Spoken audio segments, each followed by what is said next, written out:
What's going on? It's time for another episode of Too Hard for the Radio, transmitting from the future-free state of Greater Idaho, where we're not going to have daylight savings someday. I am the one-armed madman, and with me today, we've got Hermes Auslander back on the show. Hell yeah.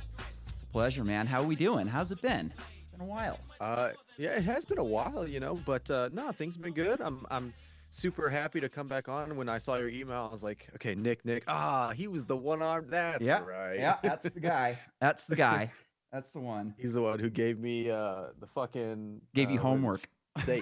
Yeah, exactly, homework after the show. Yeah, I'm going to come on a podcast for fun, and then I'm going to get some homework when I leave. That's just what you want to get, right?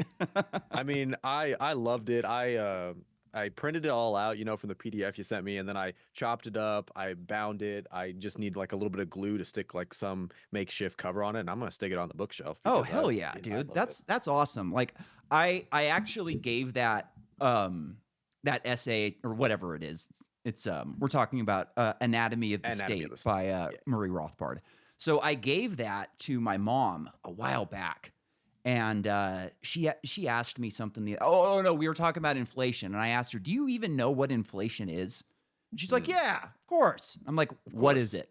And then just gives me the complete wrong answer. And I was like, I gave you a book that kind of explains a lot of this shit, right? Yeah. And so she ended up reading it and gave it to her husband, who's a cop, who I initially wanted him to read it, essentially. And I heard that he couldn't get through the first couple of pages. Okay. It's not for everyone. Like, the thing about it is, like, it's such a different way of looking at the world that, like, it's jarring to a lot of people. They look at this is crazy. But, like, that's kind of the point, is to make you think in a different way. You have to go, okay, we've been programmed since, Greece. To think that the state is the all-powerful and we would be in chaos if not for it. And then you look at somebody who goes, no, that's absolutely not true. And actually all the chaos in the world is because of the state, not, despite of it. And like, it's just such an interesting like way to break your brain open, Like I remember the first time I read it, like, I've had these beliefs my entire life. Like, I've been an anarchist libertarian my entire life. I just didn't know it. I kind of just thought that I was weird and I saw things in a different way than most people. And then you get, somebody telling you, no, you're not crazy. You're actually right. And you read that for the first time and you just go, man. And you start thinking, I've worked this job and, I can see how that works. And, I've worked over here and I can see the state does this. And it's just like such an interesting way to break your brain. Mm-hmm. That's a good way to put it. Break your brain, especially if you're not used to like you said, reading or thinking in that way. It's like if you've only considered what the mainstream narrative probably is around a lot of these. I mean, my co-host Morpheus and I had a nice long debate about it, and he's a big historian nerd. He's big into context basically, and he and I got back and forth. He's like, that's the dumbest thing I've ever heard. I was like, well, yeah, I hear what you're saying, because I know you're not used to thinking of what they're saying. But, and again, there's issues in everything. Like I don't think that Murray has like the catch-all be-all end all, but nobody does. And that's the thing. That's what I love about like conversations like this, to evolve, a lot of these ideas. I'm actually finishing Yanis Varoufakis's book on the European, and I mean, as he coins it, the deep establishment, as probably a lot of the states are used to hearing it, the deep state, so to speak. So a lot of those boys clubs, those insiders and outsiders. And it's fascinating to hear. He was the Greek financial minister and economic counselor or advisor, or whatever he was for post-Greek collapse. And it's fascinating to hear his like inside scoop where he's like, I'm bringing them the solution here. And most of these people are like engineers or like lawyers. They're not even on the same caliber of an economist, And so when I give them this, solution, or I give them these ideas, most of them are either of the brain of, that doesn't fit into our boys club, so sorry, or I don't know what you're saying, but I'm going to let my advisors tell me and translate it in whatever language. It's just really fast. And then of course ignore it, which they do, and then they lie and two-face it. It's really fast. I'm about halfway through it, and it's eye-opening for that whole economic collapse. That's so to interesting. Go along with it. Like, and a lot of people, like, we all know that democracy kind of started in Greece, But what we don't know is a lot of the major thinkers in that time period thought it was a horrible idea. They're like, oh Mm. no, this is crazy. You can't give the people the right to, like, they're just going to take the have-nots are going to take everything from the haves, and it's always going to be that way, right? Mm. So the last book I read, which was really interesting, it's called The Not So Wild Wild West, and it's Mm. just about like the beginning of colonization in America. And like, it's just so much different than we are programmed to believe. Like, we look at the Wild West like Tombstone, like Unforgiven. These were just Mhm. wild times where people pull out their guns in the middle of the street and just shoot each other for no reason at all. But that really wasn't the case. Like, in the beginning, early 1800s, like, there was very few murders in public, just very, very few.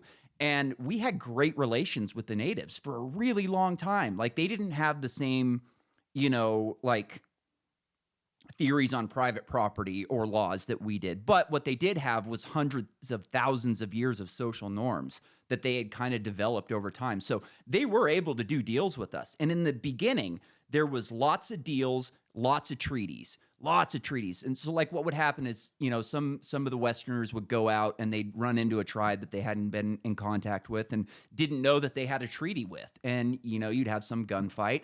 And then you'd go and meet with the elders and say, hey, look, this wasn't supposed to happen. They go, you're right. We're going to fix it, everything. So lots of treaties and lots of deals. But as soon as the Civil War ended, we had this massive standing army. So like everybody knows Custer is General Custer, right? He wasn't actually a general. I think he was a colonel or a sergeant or something like that. But he got promoted to general during wartime. So after the war is over, you've got this massive standing army with people like Custard who don't want to go back to the old days where they were, lonely, Lesser. do nothing soldiers. So they ended up like going out and attacking the natives. And, it got so bad to where like poor people who weren't doing well with their farming, they would just call in some fake attack and swat some natives. So the army would have to come out and take care of it. And what does the army need while they're there? Food. And hey, wouldn't you know, I've got a big crop here that nobody wants to buy. And that's kind of how it went. As soon as that Civil War was over, we had this massive army and we just turned them right on the natives. Mm. I mean, that's the idea. I mean, we just went through Columbus Day, and that was part of the conversation that we were bringing up. Is like, how do we describe or how do we define like what these either traditions or what this history actually is? I mean, obviously, history is written by the victors and Mhm. everything, and there was a lot of.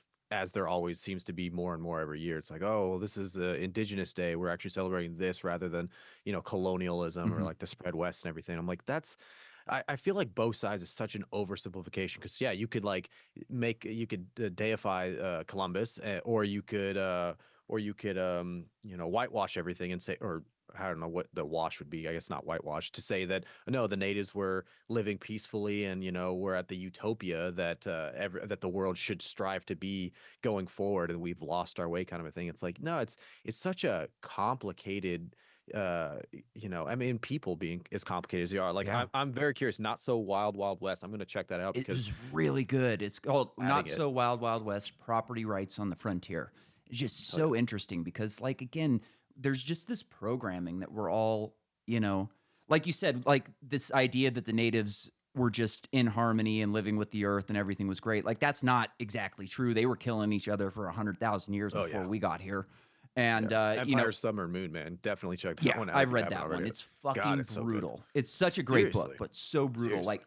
I had to read that book in like a 6-month period because Yeah. there was like, it's like, oh my God, I cannot do another chapter of this. It's Like just, fucking worming and torture and all of oh that. my It's just like God. shit. Did you listen to his interview, the guy who wrote that book on Joe Rogan?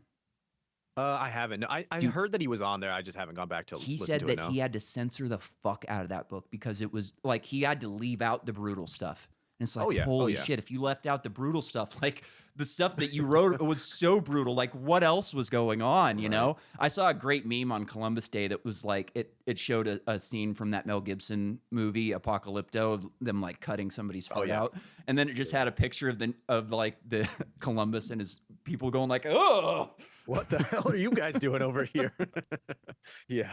so So funny. that's, I mean, I've compared both diaries, both Columbus's diary to God, what's that guy's name? It's like Day something. The priest that wrote about. He was like a priest traveling with Yeah, I Columbus's know who you're a talking group. about, but I couldn't place the name. Descartes, Dayard, or it's Day something. Yeah, And De La Court or something maybe, yeah. It's something like that. I probably know who you're French, yeah, talking Spanish, about. right?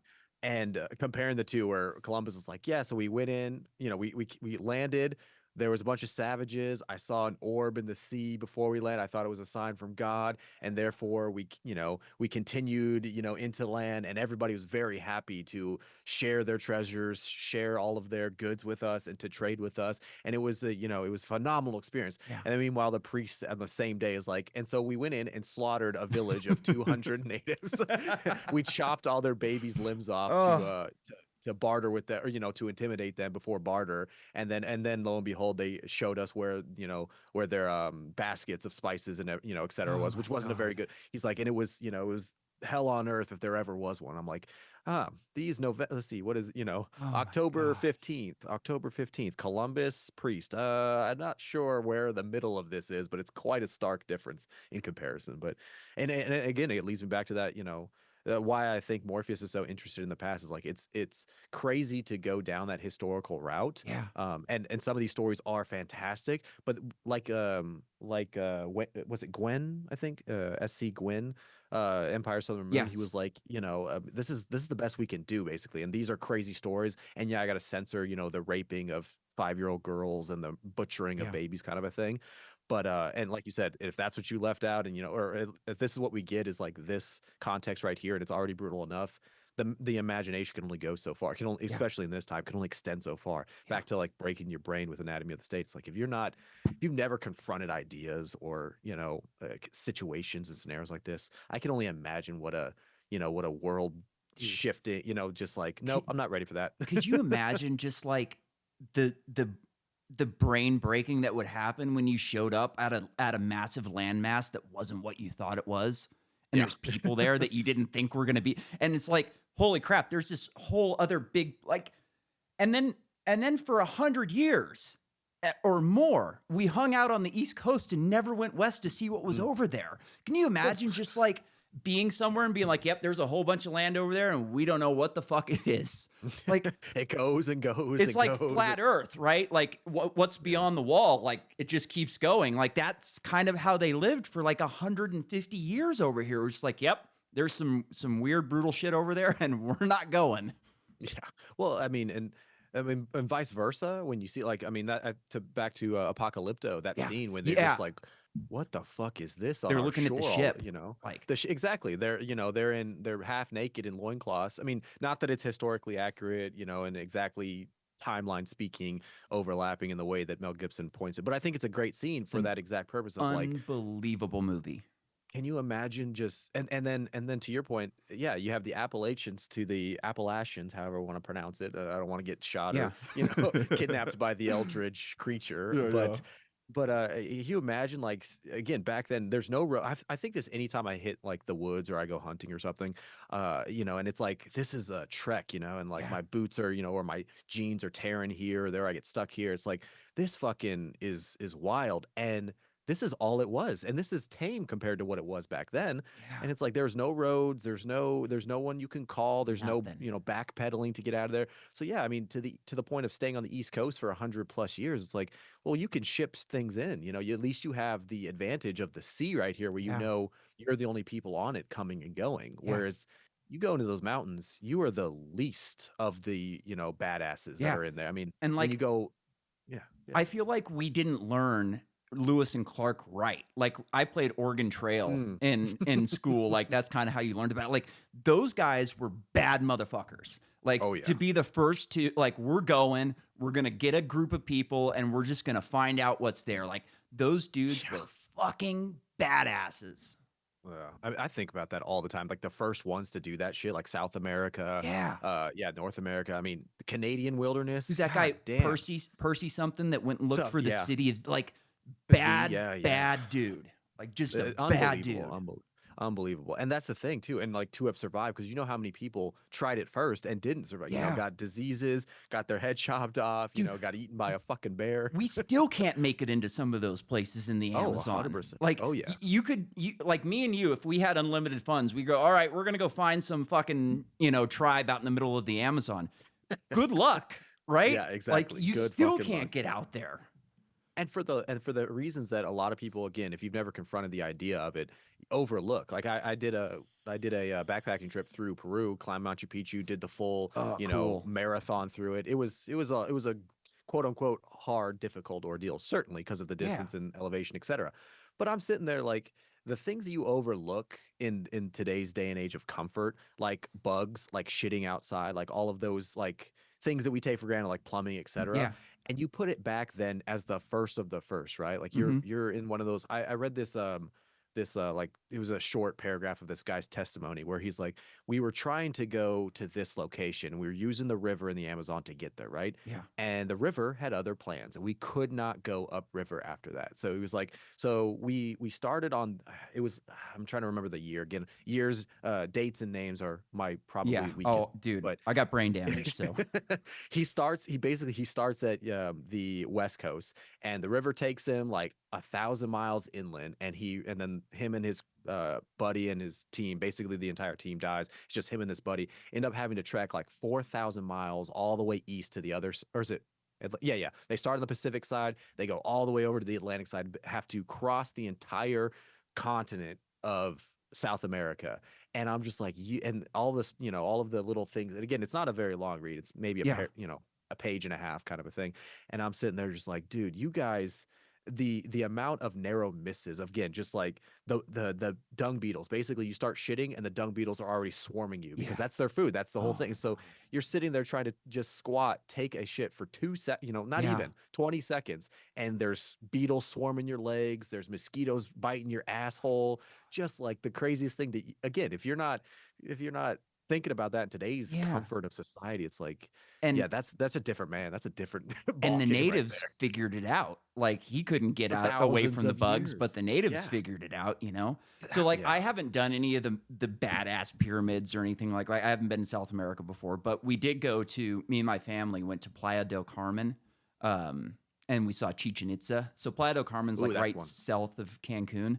And Okay. dude, like I remember me and my dad were kind of talking about the natives on the way out there. He's like, we had guns and they had sticks, and it was just kind of, he wasn't really giving them much credit. And then we get there, and the beach that is right underneath, like it's on this like elevated area. They still had pillars out where they made their docks and shit. And the beach was like one of the top 10 beaches in the Pacific, period. It was just the most gorgeous place you could imagine. They've got all these fucking pyramids and walls, and we're sitting there, and I go, you really think these people weren't sophisticated? To my dad, and he's like, oh, these people knew what they were doing. Yeah, They eye knew what opening. they were doing. Like you don't just make this with sticks and fucking gum. Like these people were smart as hell. They picked the best fucking place you could possibly build a city.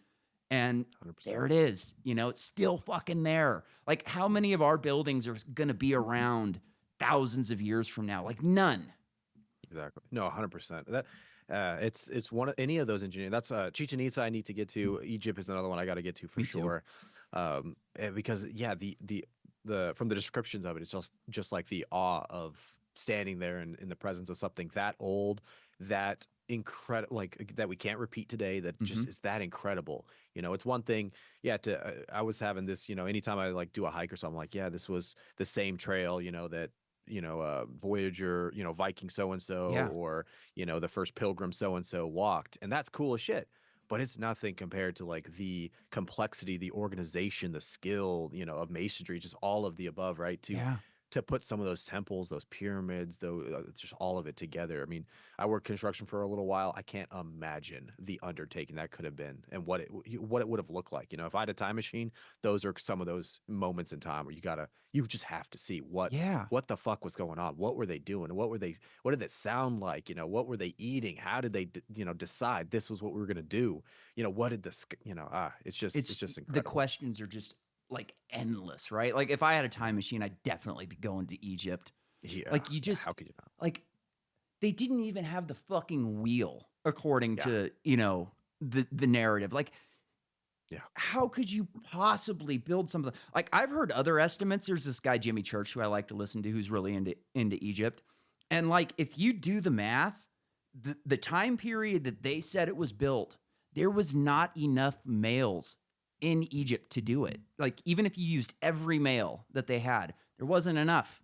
And like the Yeah. thought that these, like you said, you've worked construction, I've worked a little bit of construction. Like it's not fucking easy. Yeah. And like the thought that they could just build these things like with slaves is so ridiculous. You would have to have the best engineers in the world. Like even Yeah. like every person on the job would have to be a skilled craftsman. You just couldn't have slaves to do that. It wouldn't work. I mean, there's so many of those unanswered questions. I mean, I'm a big I have Hancock's work of America Before, Yeah. and again, I like him as a writer and everything. I don't know where everybody falls on mainstream archaeology. I think he just went on Rogan again. I haven't Yeah, seen I his watched it. It latest was one. great. But he's always good They opened up with like did you watch the debate that he did with that with Dibble. with Yeah, yeah, South because Park character? it's South So Park. Yeah, with his long sleeves that didn't match his and body. his stupid hat. Like, yeah. Yeah, Anyways, they opened the podcast with like, "Hey, we just want to let everybody know that that guy is a fucking liar." And they just yeah, like went right into it. He's like, "He lied about this. He lied about that. Did he get it wrong? No, he fucking lied." And I love uh, that like they just came out and went at him right away because uh, like I don't understand the reluctance from mainstream archaeology. I really don't get it. Like yeah, there's so much cool shit. Like they just found this new wall in Montana. I don't remember what it's called, but it's like one of those massive rock walls that have just got these massive, massive rocks stacked on each other. And they're, oh, it's natural formation. it's Nothing to probably see nothing. here. And it's just like, wait a minute. Like, why are you guys hand waving this off? So just like Yeah, it's nothing. So I live here in Boise, not in Boise. I live in Nampa. I live a little bit west of Boise, but we live in the Treasure Valley. And like one night I was sitting out in my hot tub and I was just kind of looking around and thinking about the geology and looking at the stars. And I went, man, the reason we can grow shit in this valley we're like in a valley in the middle of the desert, but we can grow shit. And I'm looking around, I go, son of a bitch, this entire fucking lake, or I mean, this entire valley was a fucking lake. As soon as that younger Dryas, whatever happened and all that water yeah, melted, it rushed all down through here and filled up this entire valley to the fucking mountains. And there were people here that saw that. mm-hmm. And like, Yeah, just imagine like them standing on top of a mountain, watching this just incredible wall of water just coming at them. Like there's boulders scattered around this valley that are yeah. bigger than my house. Yeah, exactly. Sizes of small mountains just Yeah. carried Like like it was people pebbles. saw that. How are you Yeah. not interested? And like, how did they deal with it? What did they do? Like, how did they survive? Like, clearly they moved from one place to another to get rid of it. Like, what was lost? What did they know? And Yeah. like, No. they just don't even, no. Egypt was Well, 3,000 years ago. Shut up. You're idiots. Da, da, da, da, da.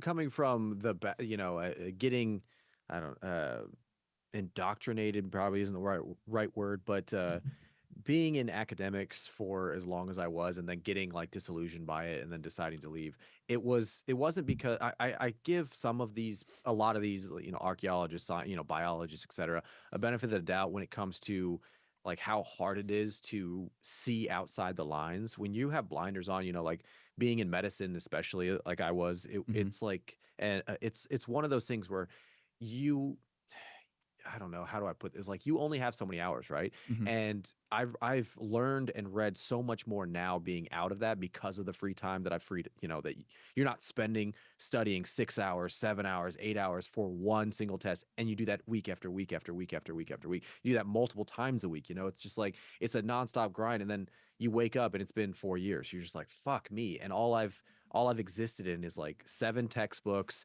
and I don't know, 4 hours of sleep every night kind of a thing.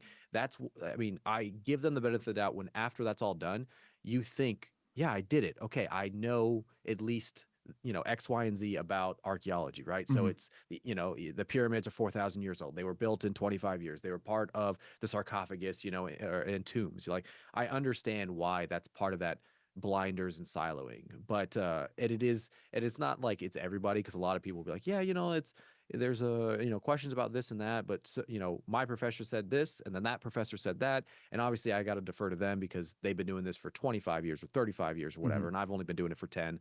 And you get this domino perpetual effect. And again, I'm only, I haven't even seen half a century, right? And some of these, ideas and these, these perpetuating ideas from archaeology specifically are, hundreds of years old. A lot of these are done in, the early 1900s. So here we are, 2024. It's like, who am I, to say, yeah, well, according to, younger Dryas impact theory, or, Randall Carlson's, or, erosion theory of, this and that, I think it's probably not as clear cut as what you're saying. And then there's all these, like you said, this washing of the sediment down Mhm. below, around this, geographic area. And then you got all these bones that are depositing in these specific areas. It's like, yeah, it just seems like it's not as clear cut.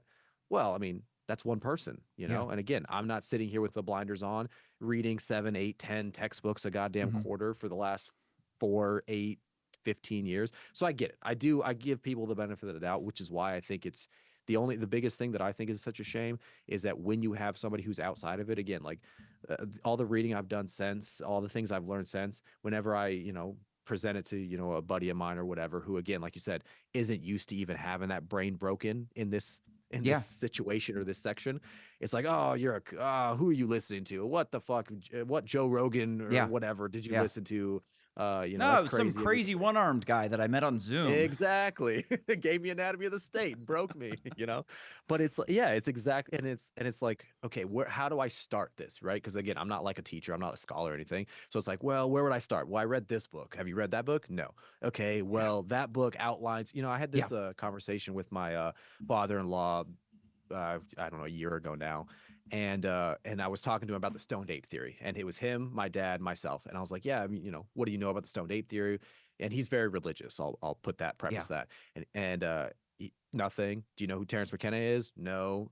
Do you know, like, what's your experience with psychedelics? Oh, I did them back in the 70s, Yeah. kind of a thing. Yeah, it was I'm like, okay, well, dig this for a second, Yeah. man, and go through this, try to basically a quick summary of, McKenna's work, and then of course his brother's work, and a lot of the work. I just finished Weintraub's book on on the what is it, psychedelics and religion, Mm. and then of course that ties into Brian Marescu's work, and so I'm like basically outlining this, the road to Eleusis, etc. And I get through this long 20-minute, 30-minute, whatever summary of 7 books that of course he's probably never going to pick up.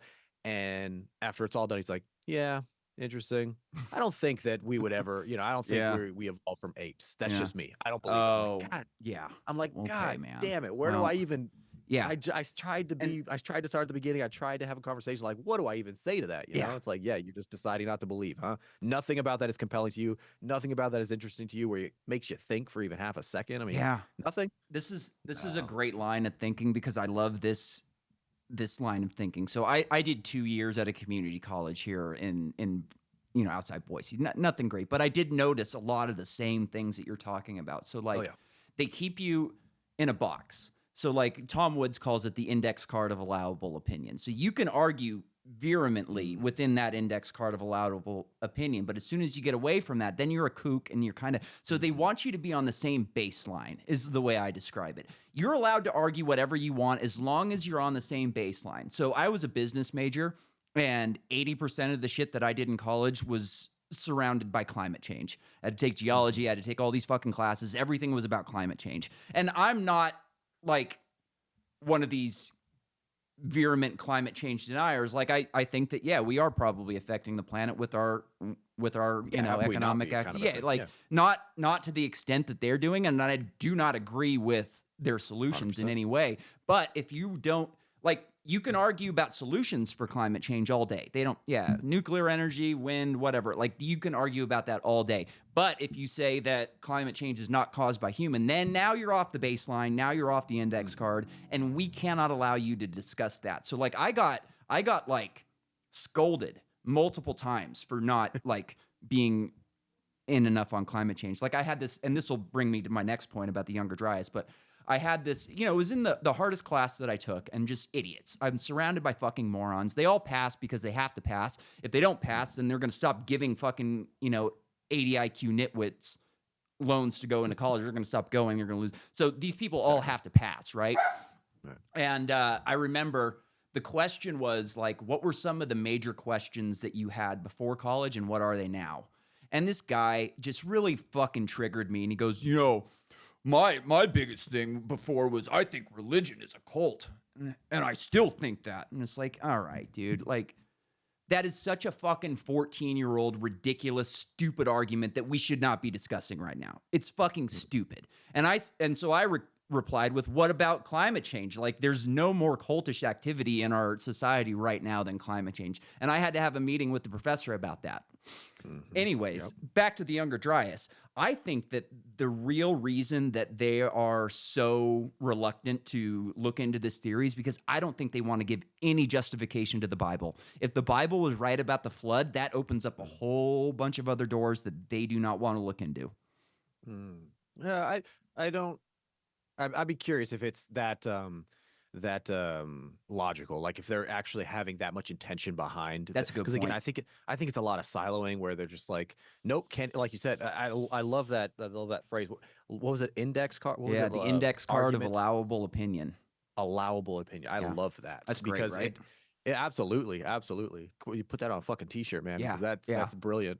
And I really do. I mean, I think there is some of it though, similar to how Galileo, for example, had to go against like the corporations of his time. And when you get so powerful like the church is, or like the state is now, there is probably some intentionality behind it where there's like that is a problem for our status quo, especially with climate change, where you're raking in billions, if not at this point trillions of dollars in this effort. I mean, look at fucking what, again, we're not supposed to say, but like look at where all of the money is actually going that can't be accounted for as we're donating it to Ukraine, to Israel, to whatever. And all donating, of a sudden I like that. somebody's a millionaire all of a sudden who just happened to be in the room when it was decided that X amount of money was going to go to Y country. It's like, funny how you came into, hey, that's a nice yacht you got there. Exactly. Oh, wait a minute. How many trillions of dollars can we not account for? That's interesting. Yeah.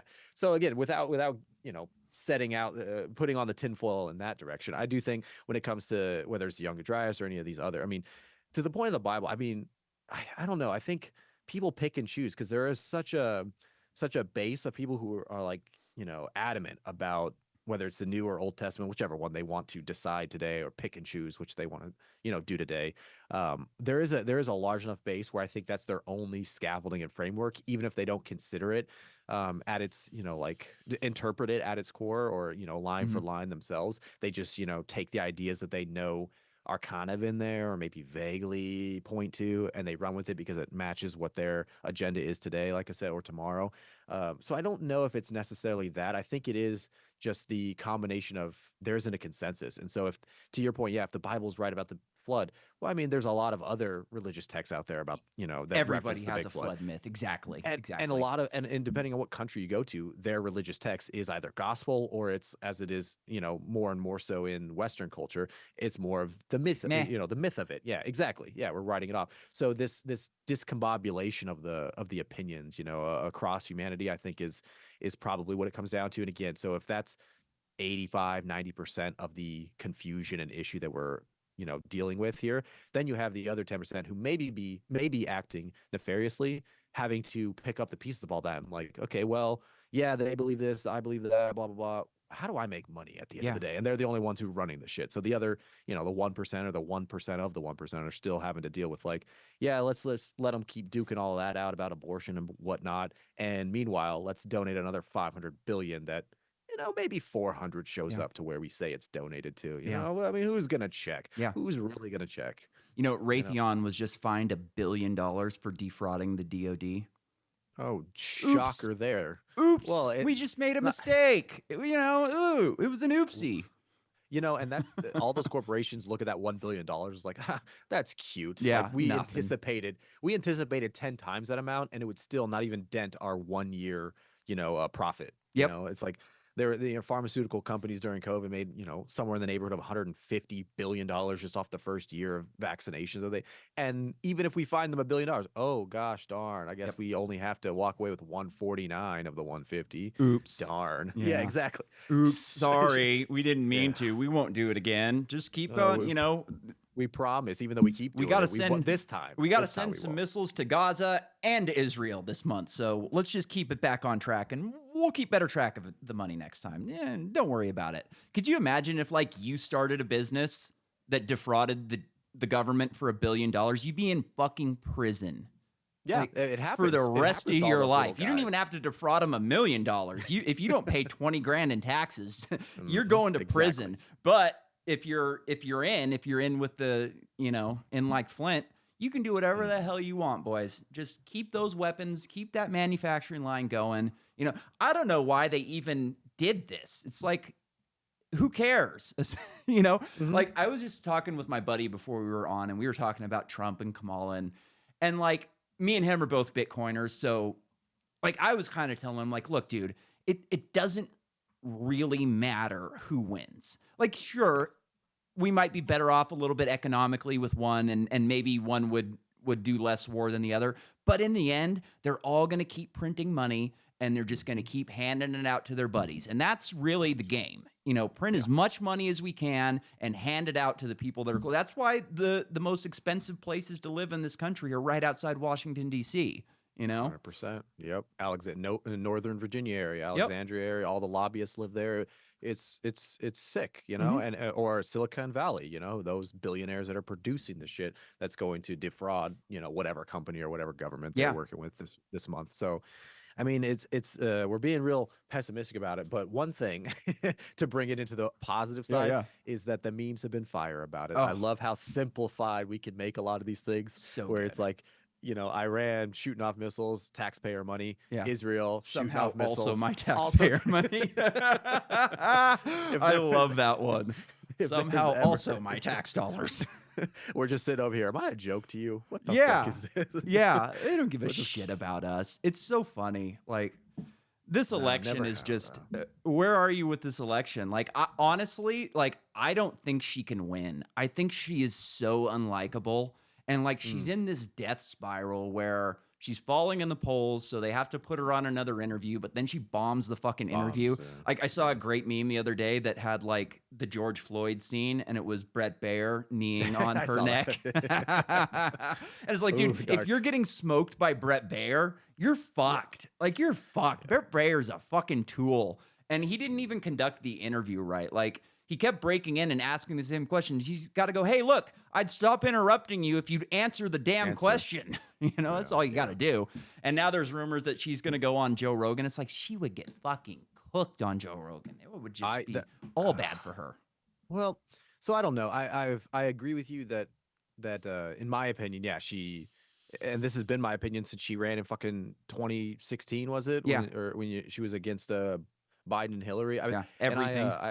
yeah, I talked to somebody who is on the side of Harris and Waltz prior to even Waltz getting not elected, but chosen The as her nod. VP He pick. got the Yeah, nod. and they were like, yo, now we have a race, finally we have someone other than Biden who can, potentially beat Trump. And I'm like, I feel like she's just Hillary 2.0 and then worse. Worse. Like Hillary, was pretty in your face about like, well, my husband and I've been in politics and this and that. And like, I don't care about you, but at least I'm honest about not caring about Yeah. you. So you can trust me to do Secretary of the State and continue blowing shit up. Whereas Harris, like, it's so blatant, it's like doesn't know left from right and just waits to see which And side am I supposed to be on today. Is it left yeah, or is it right? Is it right today? Okay, great. I'm right then. I'm gonna. And so in all of her interviews, I mean, and again, when she got smoked by Gabbard, when she got smoked by Biden, when she got smoked by Hillary, and all of the fucking debates, it was clear as day that I mean, and you look at her record as a district attorney, it's just like she's a god awful person who does not. And terrible. She I've believes read. in nothing but power. Nothing. Like, Well, but all that's she all of them. believes in is power and sucking dick. for power.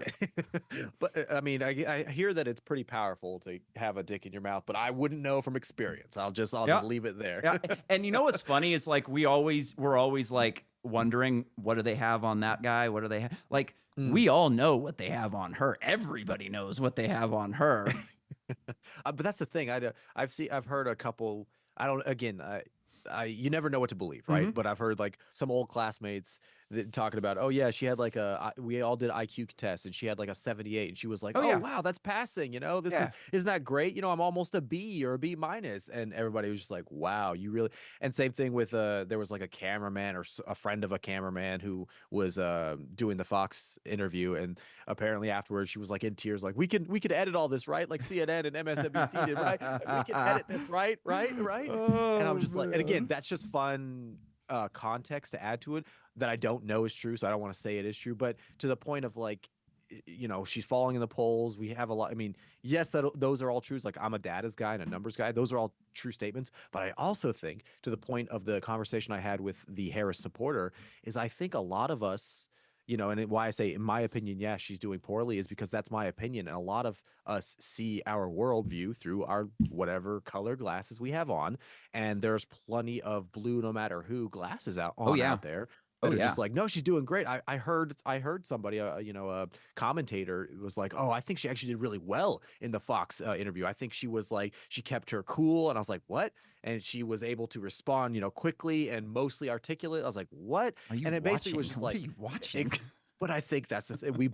We all see the same car wreck or train wreck in front of us, but we're on different sides of Yeah. the train track, so we Yeah. see it from different perspectives, and we're all like, yeah, I see, the train conductor was wearing a blue hat and red trousers, and the opposite side is like, well, I think they were actually like maroon trousers and it was a purple hat. So it's like, yeah, we all kind of get what's going on in front of us, which, as you said, it doesn't matter who's going to get elected. It's all still going to be a train wreck. Yeah. I think we all can agree with that. I mean, 80% of the country, I mean, even setting aside the people that don't vote, are all pretty much in agreement. Like, yeah, this is shit. We've been getting shit on. We don't know how to fix it because nobody knows what the fuck's going. I mean, most people don't know what the fuck's going Yeah. on, or too hard to learn what's going on. So it's gonna keep being shit. We'll keep bitching about it, but then we'll drink Bud Light or fucking No shit. White Claws when we get home and play Call of Duty because it's all whatever, Yeah.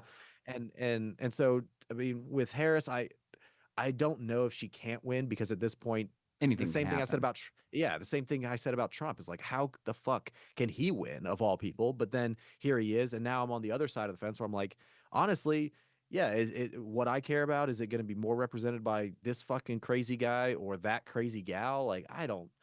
Again, no, it's not. Nothing fucking Hmm. matters anymore. But at the same time, it's like picking between Hillary and Trump. I was just like, I can't. I got to abstain from all of this voting. I can't do Yeah. anything. And then here I am. I'm like, well, I'm going to vote for Kennedy, if I was going to vote for anybody. Hmm. And then he joins Trump. I'm like, God damn it. Well, is there anybody who can be in his ear that I would rather be in his ear that I think could maybe sway him? Because again, he's a billionaire, doesn't give a Yeah. fuck anyways, as long as he can write off some taxes, down the road and not get a felony or whatever the fuck he's, trying to avoid. Yeah, it's probably going to be Kennedy and Gabbard. So when they both, Gabbard being, military and everything, I was like, if I'm going to trust anybody outside of myself, it's going to be either that. I mean, and that's such a stretch and a lie Yeah. to even say that because I don't fucking trust anybody. I can't, Yeah. I'm kind of on the same page as you. Like I like to brag that I have a perfect voting record because I've never voted in my life. So I have a There you perfect go. record. Yeah. Like I'm kind of there with you. Like I think that Kennedy is a true believer.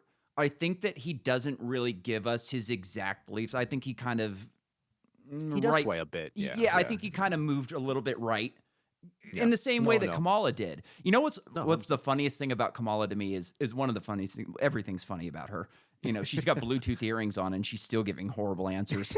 But one of the funniest parts is like they have so little respect for the far left that they can go, yeah, she ran as far left during the primaries, but now she's, clearly pivoting yeah. to like right-wing agenda stuff. And the thought is kind of like, who cares? They're going to vote for us anyways. Like we don't have to pander to them. And it's kind of like I have somebody in my family who's a vote blue no matter who. And I asked her, I was like, how's your girl doing? And she was like, we should have stuck with Biden. And it's like, Now that's what they're saying. I don't necessarily disagree with you. Like he might have done better. But that's the thing. I really don't, because there was that, quit. It was so crazy. They kept her out of the spotlight the entire presidency. And when she was running for the presidency, so abysmal that everybody agreed, yeah, definitely not her. Like she is the worst The of the worst. worst. There's no way. She's a cop. And then, yeah. And then all of a sudden, Biden's like, yeah, I really can't stop shitting my pants. So, and then Pelosi's like, yeah, he really can't stop shitting his pants. And now everybody saw him shit his pants. Let's push the only person who we can at this point, which is Yeah. such a fucking two-handed cross the fucking aisle ditch. Like, all right, how badly can we, or how quickly can we do this without it seeming like we're cheating? Like, Yeah. we're gonna kind of cheat, Okay. but like, how can we make this not cheating? So I'm like, I've got a theory on this actually. Go ahead and continue. yes. I cut you No, off. I'm Okay. ranting because it makes no goddamn sense. So give me the theory. I think that they want him to win. Not necessarily like the foot soldiers. I don't think the foot soldiers are in on the, on the true plan, but I think the people up and higher that are actually pulling the levers are going, look, this woman's awful. We needed to run her to burn that money. Otherwise, we would have just had to lose all of that money. So we're going to put her out there. If she wins, great. Orange man bad. We can get somebody else. If she loses, who cares? Then her career is over. I think that they want him to win so they can destroy the fucking country around him and blame it on him. That's what they did with COVID. And now who knows what it'll be? It could be a war. It could be terrorism. It could be anything. And go, look, this is why you don't elect an outsider. The adults would have kept this from happening. So I think it's more about teaching us, the voters, the populace, a lesson for voting for somebody that we shouldn't have. And I think that true Trump supporters better be careful what they wish for, because we could be going into four years of hell under Trump. And not by his doing at all. Just the people around him can make his life fucking miserable. They could kill him, but I don't think they need to kill him. I think that they want to destroy everything and say, look, this is why you vote for the Democrats or they would have been fine with DeSantis. DeSantis would have played ball, Yeah. So that's kind of where I'm at with it. I think they want him in. That's a good strategic move and makes perfect sense for any of that quote unquote deep establishment. Yeah. As, if I was in Varoufakis charge, would that's say what it. I would do. And I would go a little bit further, because there's examples of this that are, and why I say, probably in my lifetime from Clinton onward, it's been the exact same shit. It's just different colors. It's the same puppet master. Yeah, they're just, they're all going to print different money. hands. Exactly. And excuse me. There's again, just because I'm reading it, it's fresh in the brain. Varoufakis is like exactly this. He's, he gets in there, and because he's the outsider who isn't going to play ball, they blame him for, they call him every which name, then they blame him for every which issue that they're doing, when they do a debt swap, for example, and then they refuse to, there was one example for, I think it was IMF or EMF or ECB, whatever the fuck the acronym was for part of the European Bank. And Germany was like, yeah, the only way we're going to buy this is if you guys give us basically infinite interest on all the debt that we're going to be buying up from you. He's like, that's the dumbest thing ever. There's no way that I can agree to that on behalf of the Greek people. And then what do they do after they exit the closed door discussion and negotiation? They get on, the Germans get on TV, and then it was another whatever the European spokesperson was, gets on TV and is like, Varoufakis refuses to play ball, refuses to negotiate, and now the only solution, or the only thing, the decision that we can make, or choice that we have to make here, is to put Greece in default. And therefore, all of this is, you guys are going down on you're defaulting on your credit swaps. You're defaulting on all your debt right now. Now your interest is going up, and you can't buy goods. Inflation is going to go through the roof. This is all Varoufakis is doing. We didn't do that. We gave him a solution. He didn't want to take it. And, they don't say any of the behind the scenes fine, or they'll just blatantly lie out on, whatever paper or TV it is. And so if this is the cycle that is happening worldwide, and why, the connection between Wall Street that he makes to the Greek collapse, it's obvious that anybody who's paying attention, but because so few people are, the title of the book is Adults in the Room, because so few people are adults in the room having a discussion for this, including the adults, quote unquote, in the room who are deciding this on our behalf, the children, people that the we peasants, should be voting for, not the outsiders. Exactly, are so fucking incompetent that, the only strategy they have is to lie through their teeth and say, hey, It's these outsiders. It's all these people, all these bad actors who are trying to infiltrate and all this. It's us who have the best interests at Hmm. heart for you guys. This is why we have to print money. This is why the Fed has to exist and has to, have so Yep. much leverage and power over our government and over our finances, because we have to do this to ensure stabilization. That's why we have to bail out the banks. That's why we wouldn't get these great medical advances in vaccinations if we didn't give immunity to all these, Yeah. corporations. Yeah. I mean, we have to do these things. Trust me, you guys go to, your truck drivers, your teachers, do that job. Okay. We're the ones who are in charge right now. And this is our job. Let us do our job of ruling over you guys and dictating how your lives are actually spent.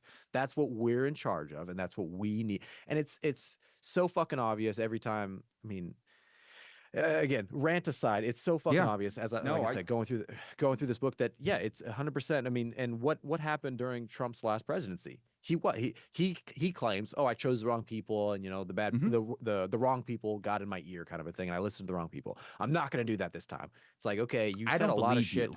Exactly, you said a lot of shit when you were running last time, and guess what you did? None of it. Yeah. And here we are at the end. I mean, even if you agree with every policy, even if you're diehard MAGA, it's like you can't ignore. I mean, I guess you can, because a lot of people do. But Oh to yeah, they me, do. I can't ignore the fact that he says he's going to do all this shit. I firmly believe like that's impossible. There's no way he can. Oh, lo and behold, he doesn't. Lo and behold, it's same business as usual for the government, the quote unquote deep establishment, the deep state that continues running. He gets elected out. We have a puppet in there who legitimately is our commander in chief right now and cannot stop shitting his pants and Yeah. cannot make a decision. And yet we're just supposed to be like, yeah, it's fine, because we have all these. It's basically like we're accepting more and more every single cycle. Like we're just accepting more and more of, yeah, the president, the executive branch isn't actually doing shit. It's No, all the people. it's the That's what they keep saying. administrative state. Yeah, we have the people around him who are good people. We trust those people, even if he's, a little out of it. Maybe he's on the beach eating ice cream, Yeah. but we have the people on his behalf, right? And then judicial branch, same thing. It's like, oh yeah, this judge was like selling kids to for-profit prisons. I Yeah, read that about that. really wasn't justice, but that was one judge. That was one bad. Oh yeah, the prison union is donating hundreds of millions of dollars to all these politicians who are trying to continue, Yeah. DEA agents, etc., to keep these drugs legal. But Nothing to see that's here. it's just because we have to do that, because the prison system would collapse, and all those Hmm. criminals that we locked up for both good and bad reasons would just it'd be Arkham, you know Yeah. how you read Batman, everybody knows Oh yeah. Batman, so it's like, why would we do that? No, we got to keep law and order, we got to Yeah. keep everybody, what is that Roman quote, give them bread and games, and Yeah. they'll never revolt. It's the same shit, different day, Let them eat 4,000 years cake. later. Exactly. And Let it's them eat cake. Yeah. so as we rant and ramble, what do we do? What's the solution to this? Because this is something that we've gone back and forth with over Yeah. here on my show with, a couple, with Morpheus, etc. And he's like, and we always sit here. It's like, what do we do? It's like, we can live in fantasy land and say, if I had a magic wand, this is what I would do. Yeah. But again, going back to Anatomy of the State, I don't think it's the end all be all. So it's like, how do we, I have some ideas, but how do we correct course here? Yeah. So I'm 38 years old. I don't really remember anything about the Soviet Union. I just remember one day that like somebody told me the Cold War was over, and that was a big deal, and it was cool, and everybody was happy. But we don't Thank really God. look Yeah. at like how the Cold War ended. It didn't end from anything that we did. We did nothing to kill communism in Russia. They killed themselves. They Yeah. spent themselves into oblivion. They overextended themselves in wars. They tried fucking around in space, and they ran out of money, and it just ended. And I think that honestly, that's the best we could hope for in our situation. I don't think that there is absolutely anything that me or you or anybody we know could do to correct course. Like I hate this like boomer con mentality of like, we just need to vote the good people in again and then everything's Right. going to be great. It's like, no, like you have to Yeah. demolish the administrative state completely. Like there is millions and millions and millions of federal government employees in this country that are doing nothing. Oh yeah. Our prison systems are overcrowded with innocent people who are there for drug or gun charges. I love one of my favorite things is to watch these like body cam videos and I love it when like a cop is really just beating the shit out of somebody for, having a gun or using the First Amendment. And as they're beating the fuck out of them, you can see the "We the People" tattoo on their forearm. I love that. That just makes me so happy, and it feels like that the country is going in the right direction. No, like all of this is fucked, man. Like the cops are fucked. Everybody who's giving them directions are fucked. Like my house got raided a couple years ago because I tried growing some pot in my backyard. Oh, God fucking forbid. Right? Like, oh my, he's a terrible person. And I was running my mouth the entire fucking raid. And I was talking to this cop, and I was like, "You really think you should be here hassling me right now instead of doing something worth your fucking time?" "Oh yeah, this is." And I go, are you religious?" "Oh yeah, God." I go, "What are you going to tell God when he asks you why you did this today? Like, your excuse may work for your sergeant. It's not going to work up there."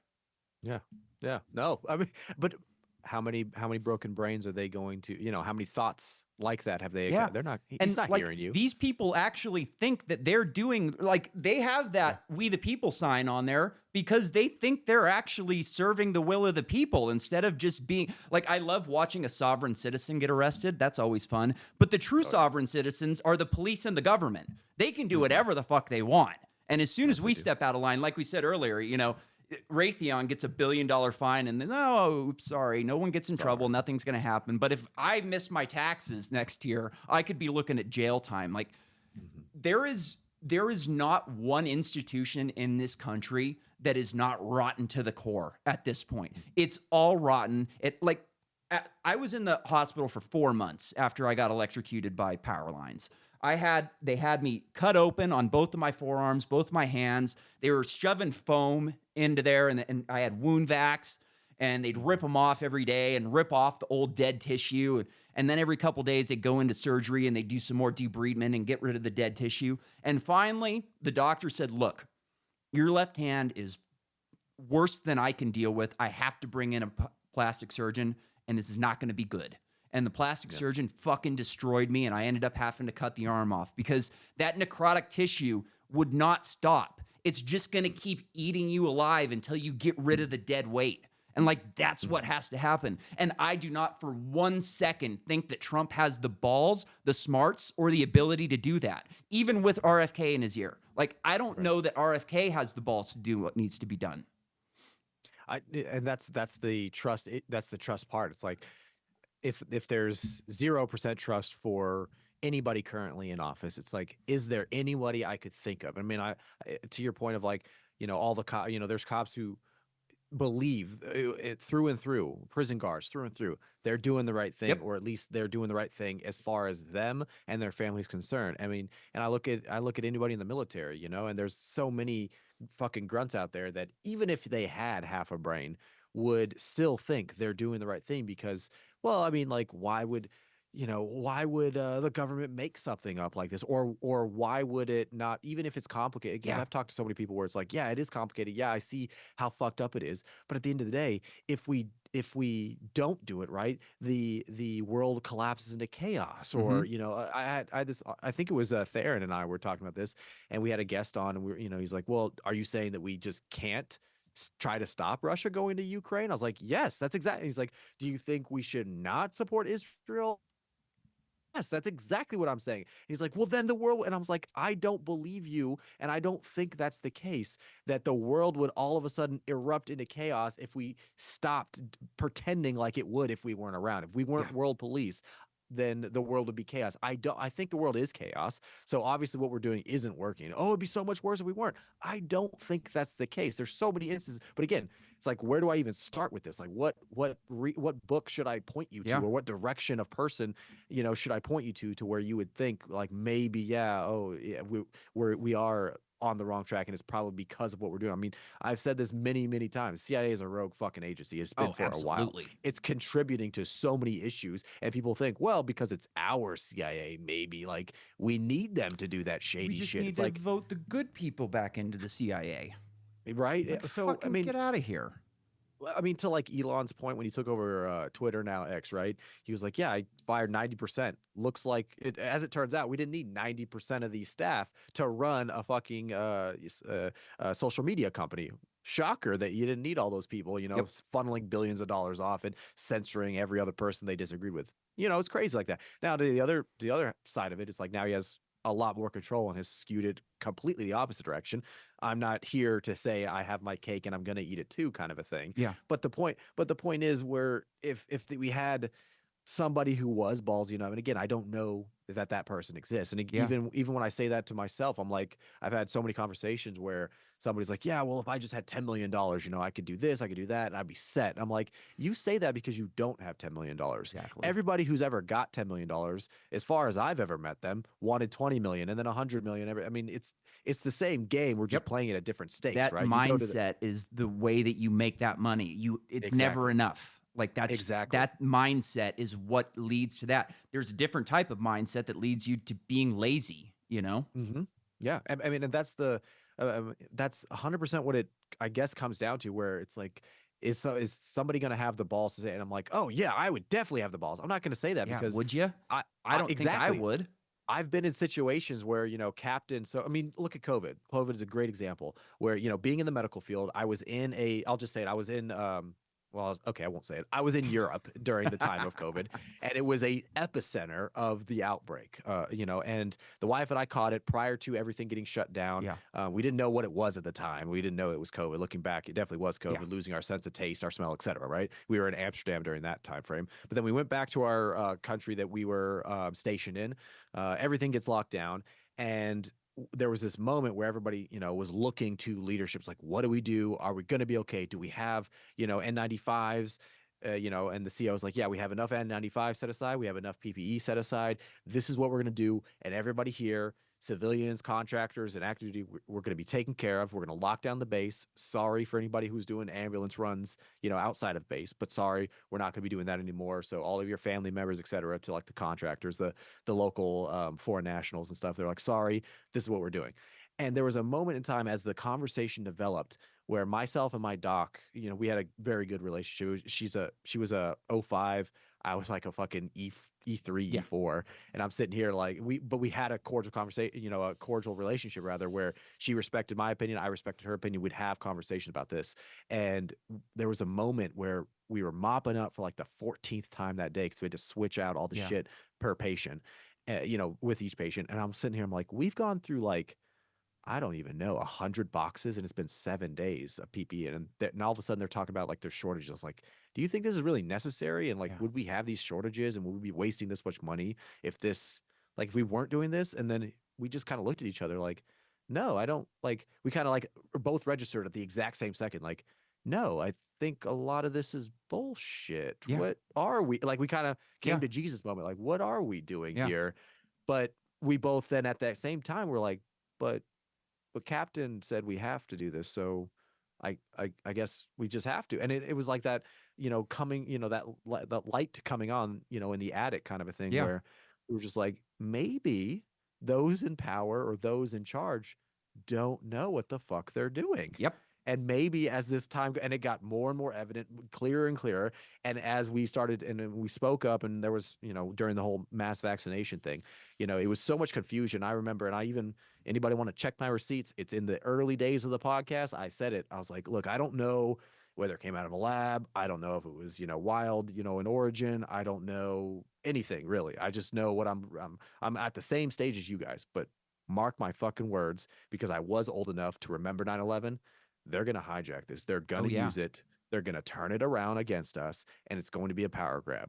They're going to make money. I promise. Just be aware, be as aware and as vigilant as I'm trying to be right now. Again, I don't have the answers. I'm not saying, listen to me. All I'm saying is I'm trying to pay as close attention as I can. I will give you any information I have, any opinion I have, right or wrong, and I'll be honest about it when it happens.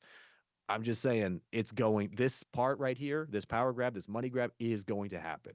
6 months later, it was happening, mass vaccination. And then there was one, I was talking about the side effects to one of the dogs. I was like, yeah, that's about 11 or 12%. And they're like, yeah, but they're probably overestimating that because people, when they get a flu shot, say that it makes them feel bad, and they're always so exaggeratory. I was like, so wait, now you're saying during the soap note, previous to COVID, we're supposed to listen to patients, believe patients, and, take what patients say and interpret it into our science, right? We're supposed to run tests. We're supposed to put all these pieces together. And then make a plan of action going forward. You're saying cut out the first part. You're saying don't believe patients anymore. And then as it got worse and worse, all of a sudden the military was like, yeah, let's stop reporting on heart things. Let's Yep. stop giving codes to that because you're coding incorrectly. It's skewing the data. We don't want to skew the data away from what we think it should be. I was like, Yeah. as a scientist, this is so unscientific in every fucking, and I was again vocal about it. Check the receipts. If nobody believes me, check them. And I was just, it was this domino effect of time after time after time. And now I was so much on the side of like, I feel like doctors who went to medical school and everything, they would know what to do, Mm-hmm. to the complete opposite of where like, I don't, to your point, I don't think anything is clean anymore. I don't think the bureaucracy has taken over. The necrosis is infected the entire body. I think we are at that point now. Then it leaves me going back to what do we do about, is there any way to correct course? So if the only course of action is to amputate, what does that leave us then? It's Yeah. like that's not going to be a, to the point of the Soviet Union crumbling. That wasn't a pretty sight. No.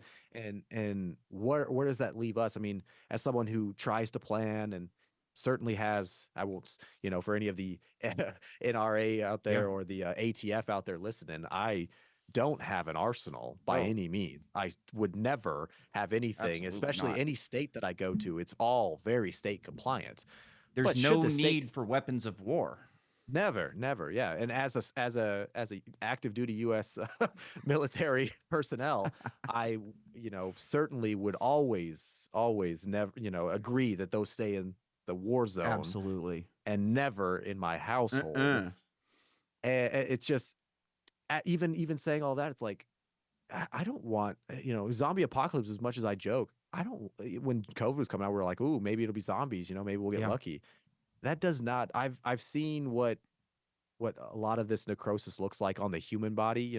I've seen what blood and guts and shit smells and tastes like. Yeah. It's not fun. No. And knowing that that's what it is, it's like, and if that's the only option alternative, again, I try to be as prepared as I can. My buddy and I, we have this little group chat. We're always like, hey, did you see the solar flare? Is it today? Yep. Is today the day? Yep. Or I you see watch the earthquake? It's Suspicious today. Observers show every morning.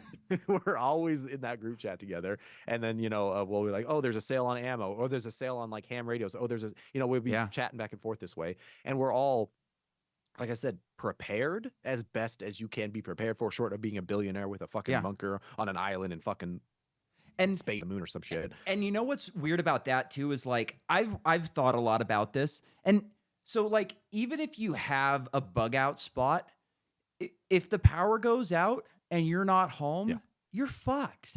If you're 50 miles away at a basketball game for your kids and your bug out's 50, you're fucked. Like how do these fucking billionaires, like what are you're going to have guards down there? Are those guards going to let you in when you get there? Or are they just going to take like it doesn't even make sense when you look at it in those terms. But the only thing that would make sense is if you knew it was coming before. If you knew it was coming before, then you could get to the bug out spot. Your security would still be on the payroll and you wouldn't have to worry about much.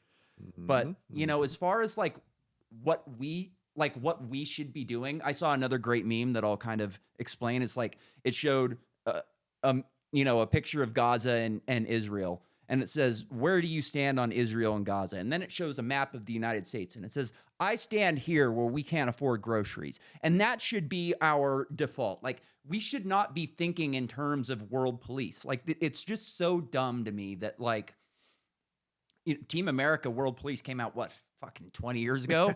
And it's still the same mindset, Like, I was at a concert a few weeks ago. I went and saw Stained. With my mom, her husband, and little brother. And we had a situation where some guy stood up in front of us. The guy next to us was all pissed off about it. He's throwing stuff, trying to start a fight. And afterwards, I'm like, so what do you guys, where should he have sat down or what's a, and my mom immediately goes, oh no, it's a concert. We're on the grass, deal with it. And her husband, the ex-cop, was like, oh no, he needed to sit down. I would have sat him down. And it's like, there's a good, like, that's the wrong mindset. That is the authoritarian mindset that we should not have in this country. That is not the we the people mindset, right? Like, that is the, you're going to sit down because you're in my way. Not like, hey, well, you're in my way, so I'm going to move over a little bit. Yeah. Freedom is scary. Deal with it. Yeah, that our space. I mean, it's yeah. You're at a very similar. It's funny that this always happens at concerts too. Yeah. Very similar occurrence happened with us, except we were, I guess, we're the assholes because I was sober, I was DD, and all my buddies were sloshed. They're doing a mini mosh pit with each other, and then next to us is like a couple and their kid, and they're getting all pissy, and I'm sitting here like, why'd you bring your fucking kids to a concert where yeah, and if there's some moshers next to you, why did you come to the concert? I mean, I Yep. understand if you don't want to get hit. They were being respectful. Sorry that a ankle or a heel or a toe touched your fucking Yeah. blanket. It's a Oh my, the corner of your blanket. No, they didn't hit your kid. Your kid didn't get smacked. You didn't get smacked. Shut the fuck. And then they were just like very pissed, like, oh my God. And then at one point, the wife was like, are you going to say anything? And the husband had this moment where he's like, there's like he didn't say it, but you could see it on like his face. Like, what do you no. want me to do? There's six of them. Like, Yeah. why would I do? I mean, we're at a concert. I'm having a good time. What am I supposed to Yeah. do here exactly? Yeah. You know, and then It's so dumb. but to the authority. I mean, I think that is a human thing. It is a human trait. For I mean, Yeah. if I was in a situation, I'm trying to think of one where somebody was being an asshole, and it's like my space, in my studio, my Hmm. space. It's like, yeah, this is my space, dude. You don't got to be here. You can leave, kind of a thing. But even then, like I hope to be a cordial guy, but there are instances where you do have to. I mean, violence is a tool. Yeah. We've used it for And like thousands, nonviolence our is a entire tool. history. So like as Absolutely. libertarians, like I believe in the non-aggression principle, which means that you do not aggress on otherwise peacefully people. But that does Sure. not mean that if you are threatened that you can't defend yourself. Like No, and I absolutely. think that's a big thing that people got wrong with Gandhi. People thought Gandhi was a pussy. He was just, oh, he complained. And no, his idea of like nonviolence was you be the baddest fucking country you can possibly be, and people aren't gonna fuck with you because you're a badass. You stay badass here in your badass border. Oh, I mean, Exactly. I mean, there's two modes of thinking I wanted to see what your thoughts Sure. on. One was Gene Sharp's idea, all on the non-violence aspect of it, but on the other side of it is what does the world look like if we decide that we're not going to be one of these, because that's if we're talking about aggressors. Yes, we there is an issue where we are the main antagonist in a lot of these. Again, CIA is rogue, Yeah. but we're Have not been the only since they actor. killed Kennedy. Like They have that been, was a yeah, yeah, coup where the deep yeah. state took over for Thank you. the administration. Like they took over at Kennedy.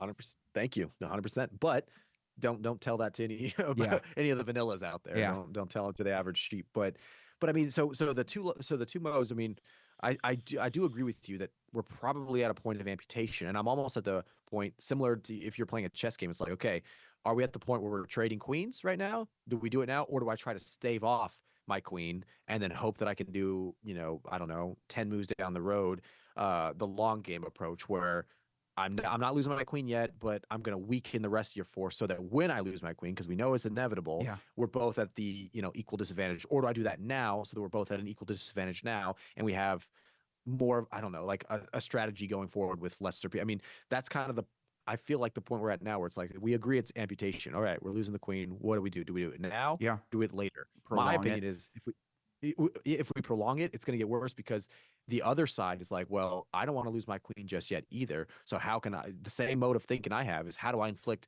the most damage to you? How do I whittle your forces down? And this leads me to the conclusion of this side of the thinking that I'm curious where you would go from here, which is if we withdrew or if we collapse like the Soviet Union did, it's like where does that leave us? I mean, we have geographic, you know, ability, Hmm.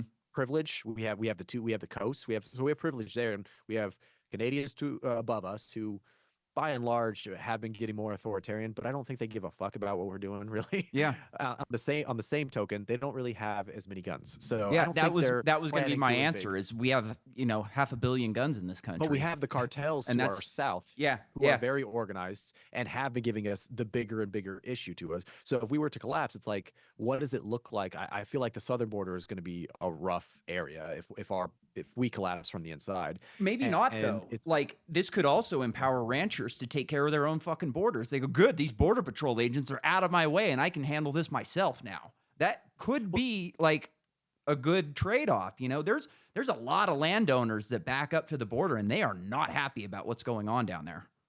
100%. But that's I don't know. I feel like even with if the whole state collapsed, I feel like a lot of those border agents are going to also be sitting in the same boat. It's like, well, I'm stationed here at, Texas border, whatever. That means my house is close by. Yeah. That means this is also my border. So I feel like we're going to be in a weird situation where we're not organized. That was a big Hmm. part of the collapse, is the organization went out the window. So everybody was kind of eating each other for the time Yeah. being. I mean, and I don't know that. So I don't know. I could continue down that thought experiment, but it leads me back to the other side, which is like, okay, so how do we preserve law and order? How do we Yeah. preserve, structure, as far as all of us would hope to want Yeah. to preserve? And it goes into Gene Sharp's. I don't know if you're familiar with his work, but No. it was basically how you dismantle power structures. His was dictatorship. His again, whether you call it a book or similar to like Anatomy of State, you call it a pamphlet or just Yeah. a set of thoughts and ideas that are woven together under the narrative.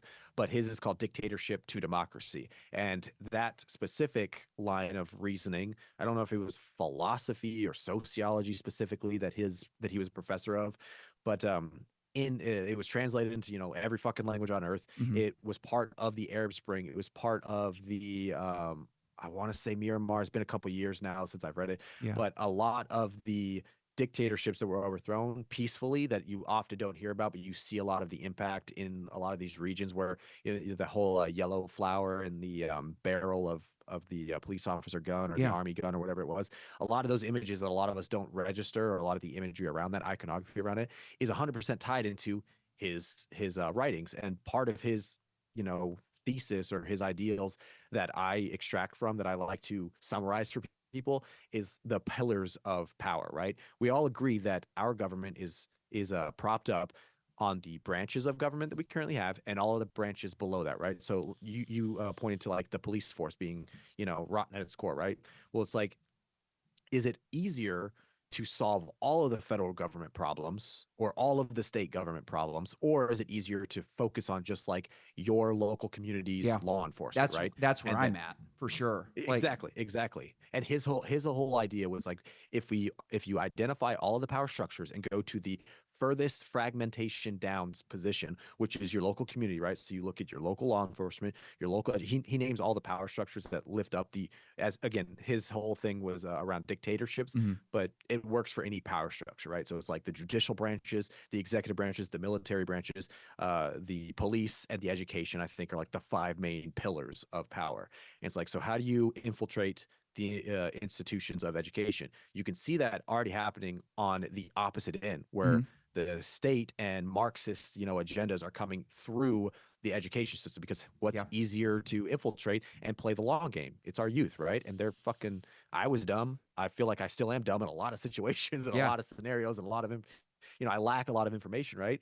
And I was impressionable when I was 10, 15, 18. I was a dumb fucking kid. And if I didn't go the route that I did, and assuming that the destination that I've arrived at and hopefully continuing on in this road that I'm on is a good one. But again, I only know what I fucking know. I don't know what I don't know, right? And every kid is in that same boat. So if you can get in there early, you can, similar to Thomas Sowell's work, where it Yeah. comes to like the decay of communities, specifically in like Black communities.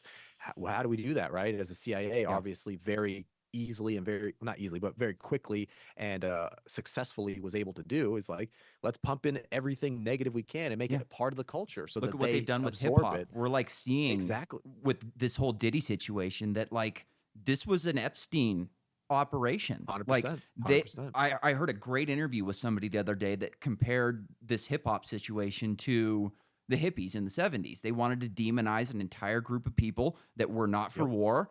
So Yep. they did it. And now they're doing the same thing with the Black community because they don't give a shit about that community. They don't want Black empowerment at all. Like they want to Same. act like Yep. they do, but they really don't want that. They just want them to, and it's not just Black people. Like they want poor white people to stay poor white people too. Like one of the Yep. things Yep. that like I just got into body cam videos a couple months ago, and like one of the things that I've noticed a lot about it is like I don't think that police are like overall racist targeting Black people. I think they do a lot of that, but it's not because they're black, it's because they're poor. I think that they just prey on poor people because they can. They're going to get a public defender who's going to get them to plea out, and that's it. Like, you're not going to have to be challenged. You're not going to lose your qualified immunity. Like, basically, as soon as you're fucking with a poor person, that you can do whatever the hell you want, and they have nothing. Like, even somebody that is like middle class can't afford to do the whole law thing anymore. Like, lawfare is horrible in this country. My mom works for the Idaho Supreme Court, and she said that they had a thought experiment a couple weeks ago where they broke up into groups, and the question was, how would the world look without court systems? And she said that her group was the only one that said better. Everybody else talked about how much chaos there'd be, how much destruction there would be. But luckily, my mom had read Anatomy of the State, and she kind of went the other way on it, and they made a great case, and it ended up being like an interesting conversation between them. But don't want to. Your audio is. I have an audio issue. Uh-oh. I didn't want your editing. I didn't want to break your flow either. No, that's okay. Well, we're like at an hour and 20 minutes. I usually do an hour, but you were on a roll, so I kind of let you keep going. We can call it here if you want. You're great. No, I'm good. I just didn't want your because we're in a good fucking flow. I didn't want to break it, and I didn't want you to have to do editing after the fact. Like, oh, what the hell? What's going on with my mic later? I have a Rodecaster, so everything's going like, it might sound like shit on Zoom, but it'll sound great once the process. It's just like the connection or some shit. Okay. Yeah, it could be something like that. I don't think I plugged my Ethernet cable in today, but. I was saying, mine does a similar thing. Sorry, I see it. That's why I was like, I'll just text it when he sees it, whenever he sees it, man. Yeah, I had never really like looked at it. I was like, holy shit, what is going on down here? we have people in the background. What's going on? Yeah. Fucking A. Well, I mean, shit, man. As long as your mom is like, that's the thing, right? If we're gonna dismantle those power structures, it's got to start with you first and foremost. The individual, hopefully your family and everybody around you, right? Yeah, like, we need to empower the individual in this country. Like, there's so, like, the average person in this country just feels like everything is hopeless. Like, how is a 20-year-old kid? So I grew up in Northern California. When I got hurt, I was working a 6-figure job in San Francisco. I ended up taking like a $14 an hour job in North Dakota, and then I got hurt on that wage. So essentially, I got priced out of California. There was no way I could stay there. So I moved to Idaho. Oh, yeah. And, I bought a nice house, and I got a good price on it because I moved here almost 10 years ago now, and I, got pre-COVID pricing and everything. But like, I'm having local kids rent rooms out of my house, and I feel terrible, because I did the same thing to them that was done to me in California. Some richer, better off person came in and bought up the land and priced me out. And it's like, now you graduate. My mom bought a house when she was 17. She bought a brand new car when she was 16. We were talking about this the other day. And like, I've never owned a brand new vehicle, and I never will, because I can't, like, I'm not going to pay $100,000 for a pickup. It's just, is not going to happen. And like, California, I call California New Cuba. And because they're going communist at some point, you're only going to be able to drive your old pickup there. So it's going to be like, how Cubans drive around all those old Chevy cars because that's all they can get, and they just work on them. Like, that's going to be California. And I'm a refugee of New Cuba, essentially. And they're gonna not only that, they're not even gonna allow that. They're gonna force everybody to have bikes and walk, and then you're just gonna have to be fixing your bike and go as far as your legs can take you, kind of. So like, I've got family members that refuse to leave. Like, one of my family members refuses to leave. We've been telling her to leave for 10 years. My mom's house burned down in Santa Rosa, California, so she ended up moving here. Her sister's house burned down in Lahaina, so now she moved here. And it's like, we're telling her, look, things are not going your way. This is going to be bad. She took a job for a company called, I don't remember what the company's called. Nomi, something like that. They're building the line in Saudi Arabia. Have you heard of that thing? It's like this huge. So she took a job for Prince Bonesaw, so she could stay in California, because she doesn't want to take a $10 an hour pay cut to move to somewhere where you're going to get half price real estate. It makes no sense why these people are willing to stay. Like, she's staying in a state where they're turning her kids against her. Her kids come back from college and complain about how racist they are. And like, they're doing the same thing. They did traveling soccer for their 2 daughters so they could get, scholarships. They spent way more money than it would have cost them to put them through the local college. And the kids hate them now, and they're doing the same thing for the younger kids. It's like, how many times can you do the same thing and just keep beating your head over? Their house is destroyed. They can't afford to do any type of maintenance on it. Their backyard is fucking disgusting. But they could still sell the place for $800K and move here and have a great life. But they just don't, like, people don't understand basic economics. Oh, well, I can't afford to live there. My job doesn't pay as much there. It's like, everything is cheaper here. It's costless, yeah. Everything. And you won't be in a place that fucking hates you. Like, I hate government. I think they're a criminal gang who are stealing from us. That being said, Idaho has been fucking fabulous with our roads. Like, our roads are always getting repaved over if they're fucked up. They're dropping gravel and tar. They've torn out all the four-way stop signs on the back roads and put in roundabouts. Like, they're doing a good job for the people that live here. They got rid of smog. They were like, why do we need smog? 80% of our vehicles are brand new. Like, we don't need to have this stupid smog thing anymore. They got rid of it. They're talking about getting rid of daylight savings times. Like, get rid of it. We don't have to do the same thing over and over and over again. We're working on, like, I don't know if you're familiar with the Greater Idaho movement, but like half the counties in Eastern Oregon want to become Idaho. And like that would work out for them. We have most people don't know this, but we have a fucking port in Idaho. You travel all the way through an estuary and down a river, and then we have a port in Lewiston, Idaho. So like, Take Eastern Washington while you're at it. Fuck. Yes, and Northern California. Yeah, fuck yeah. Like, that would be great.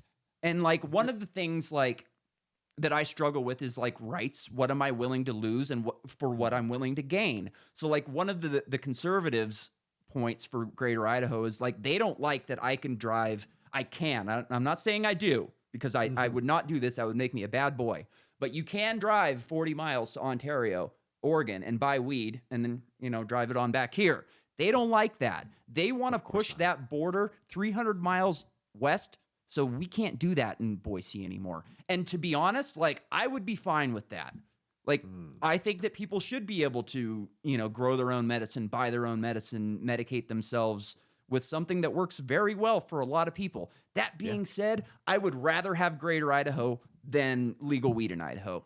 I just would, because it would be such a major thing for, like, Texas immediately would go, what the fuck are we doing? Why haven't we been doing this? Like, it would, Florida, hey, Alabama, you want to come in? Like, it would change everything. It would change everyone's perspective. They would go, oh, wow, maybe we don't have to put up with this tyranny in the place that we live. Maybe we don't have to be controlled by a city that's 400 miles away from us that hates our actual existence, everything about us, thinks we're evil.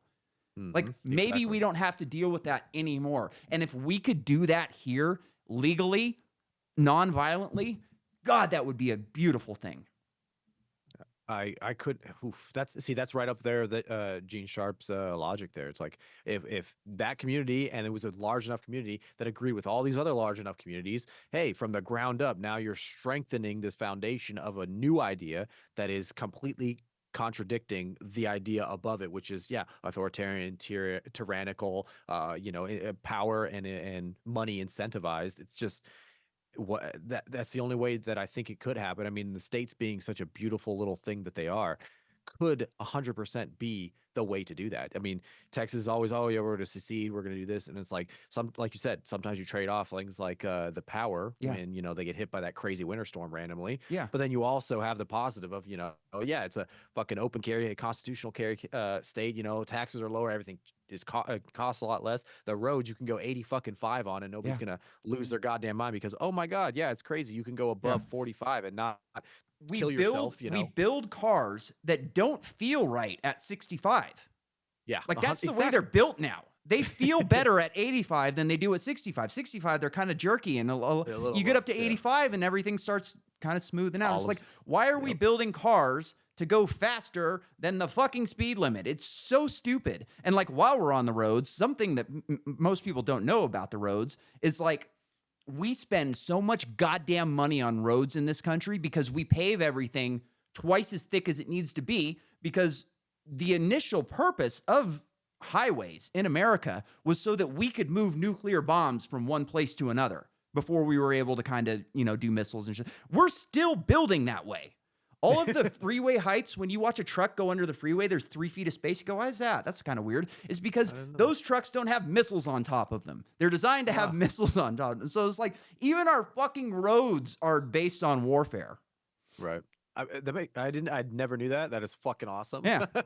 Because we're Team America. Yeah. Fuck yeah.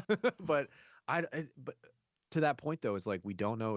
And so I mean, when education was fucking, I don't even know whether you want to co-opted, overtaken, whatever you want to, and gutted from the inside out. It's, oh, we just need more money so we can have more teachers, we can have more bullshit. Yeah. It's completely gutted from the foundation, from the top down and the bottom up. It's fucked.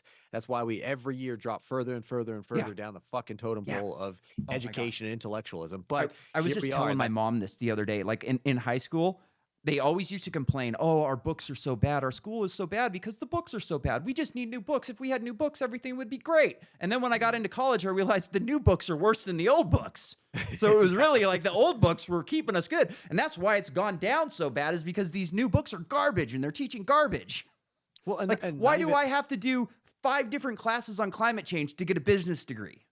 Oh, I mean, that was the biggest thing I took. So when I was halfway through high school, I tested out and was like, look, here's, I won't say smart enough, but like I have my Yeah. head on straight enough to I did where the I can. same thing. At 15, Yeah. I tested out and they wouldn't let me leave. Well, see, they luckily in the state I was in, they let me leave, and they're like, yeah, you can take college credit that will also count for all of your high school stuff, because high school obviously is, you only need 10 of these credits, so you're going to be taking all these credits in college. That'll give you a jump start, a head start Yeah. on your college degree, so that when you go into university, you only have the remaining 2.5 years. As soon as I get to university, they're like, oh yeah, you finished all your first year electives, you finished all your prerequisite stuff. You still have to take humanities and fucking philosophy and Yeah. ethics and all this shit. And I was like, what does that have to do with the degree I'm in? Like, Nothing. what are you talking about? I'm trying to go for chemistry, biology, and physics. What the fuck am I doing in all of it? Like, oh well, those are requirements. Those are prerequisite requirements. I was like, so you're So telling me stupid. I have to spend $4,000 this quarter for the next 8 weeks on something that has nothing to do with what I'm trying to learn right now? Yeah. Oh well, that's how it works. Oh, and I got to spend, like you said, for the textbooks. I got to spend money on this textbook, and the next quarter I have to buy a new textbook, even though it says basically the same thing as this textbook said. But Yeah. because there's so much more money in this market of textbooks, right? They reprint every goddamn year or every half a year the new textbook and copy paste, and then they update a citation, they update an author name, they add one little line, they say now it's New $400 versus edition. $100. New edition, exactly. And you have those requirements; those are prerequisite Yep. requirements you have to do to get in the class. And same thing with the lab equipment. You got to have, the pipettes. You got to have, none of that can be supplied by the college. None of that can be supplied by the school, because that's too much money. But we'll make the money off you Yeah. guys. We're not going to supply the. It's just, and all of that. Right, that definitely is what disillusioned me. Was like, I'm spending all this money and I'm not even learning what I'm supposed to be learning here. Yeah. I was titrating DXM out of cough syrup when I was 13 out of my bedroom, and you're telling me I got to wait until I'm $35,000 in debt to do titration in college at the level that I was doing for free in my bedroom? You guys are insane. Yeah. And I got to buy all these textbooks that tell me what I can find for free online. You are fucking insane. This is, and everybody around me is just nodding their heads. Yep, Yeah. we got to do this. Yeah. Yeah. Oh, Climate well, I change. got to. Ooh. Exactly. I got 5 hours of studying I got to go to, so I don't have time to talk to you about how this college is a racket and how I'm going to never pay off this debt and never file for bankruptcy off of the loans I took out. Yeah. I'm like, you guys are. And college Sorry. is easy enough at this point that 79 IQ can get you a fucking Can degree get in you. law. Get you a VP selection spot. No It's so less. crazy, right? Like, so my little brother no is child not a left smart behind. kid. Come on. Like, he's like 12. He's not a smart kid. He's not a bright kid even. Like, he's just kind of a dumbass. And I mean, we're they all took there, him yeah. out of school because his dad's retired. So his dad's doing homeschool with him. He's already a year ahead. He's on track to Yeah. graduate when he's 16. Interestingly, I was just told about this yesterday. They opened a new charter school here in Boise that is like a trade school. They operate like a trade school. So Yep. you start when you're like 12 or 13 or something like that. And essentially their job is to narrow down your interests. And by the time you're 16, you're no longer in general ed. You are in a narrowed field, what you are going to do. You graduate with an AA from that school in that Yeah, my school subject. did something very very similar to that with it was like mechanical engineering. It started you out with 2 years. It was also like all that 4A stuff. So it was like agriculture and business and whatever the associated equivalent of that. Very similar structure. And I was like, yeah, it's crazy how how much further you can get down a career path when you stop wasting your time with fucking social studies Yeah. and Stupid. what's the latest critical race theory Oh yeah, and dude. We did that it's when I was in crazy. college too. It's Yeah. crazy. Like I kind of got lucky with that one because my professor was a man and he had gone through a divorce and went through like child He court. was a So little so bitter. he kind of didn't get, and like we were talking, and a lot of the people in the class were all in on it, you know. So it's like Hmm. me and him are the only adults because I'm 38, he's 45. You know, we're like Yeah. the same age essentially, and then the rest of them is kids. Right. And we were talking about like privilege and marginalized voices at one point. And I was like, here's a good lesson on marginalized voices and privilege. Okay. I'm 38 and I'm white. I was born to a middle class family, so I was privileged. Hmm. And then I became a drug addict and I was homeless. So now I'm marginalized. And then I got clean. I got a good job, a 6-figure job. So now I'm back to being privileged again. But then I took another job and I blew my arm off. So now I'm back to being marginalized. It's like, it's a stupid fucking thing. Like, my voice is not changed. I'm saying the same things I've always said, but at some point in my life, you're allowed to listen to me, and at some point, you're not. That makes zero sense. And Yeah. even the Yeah. people in the class were like, yeah, that is kind of stupid. Never thought of that. Brain broken time. Let me how do I process that? Yeah, I made another one with. I'll let you process it while I'm doing another one. So my ex-wife was Persian, so she was born marginalized. Her sister Mhm. also born marginalized.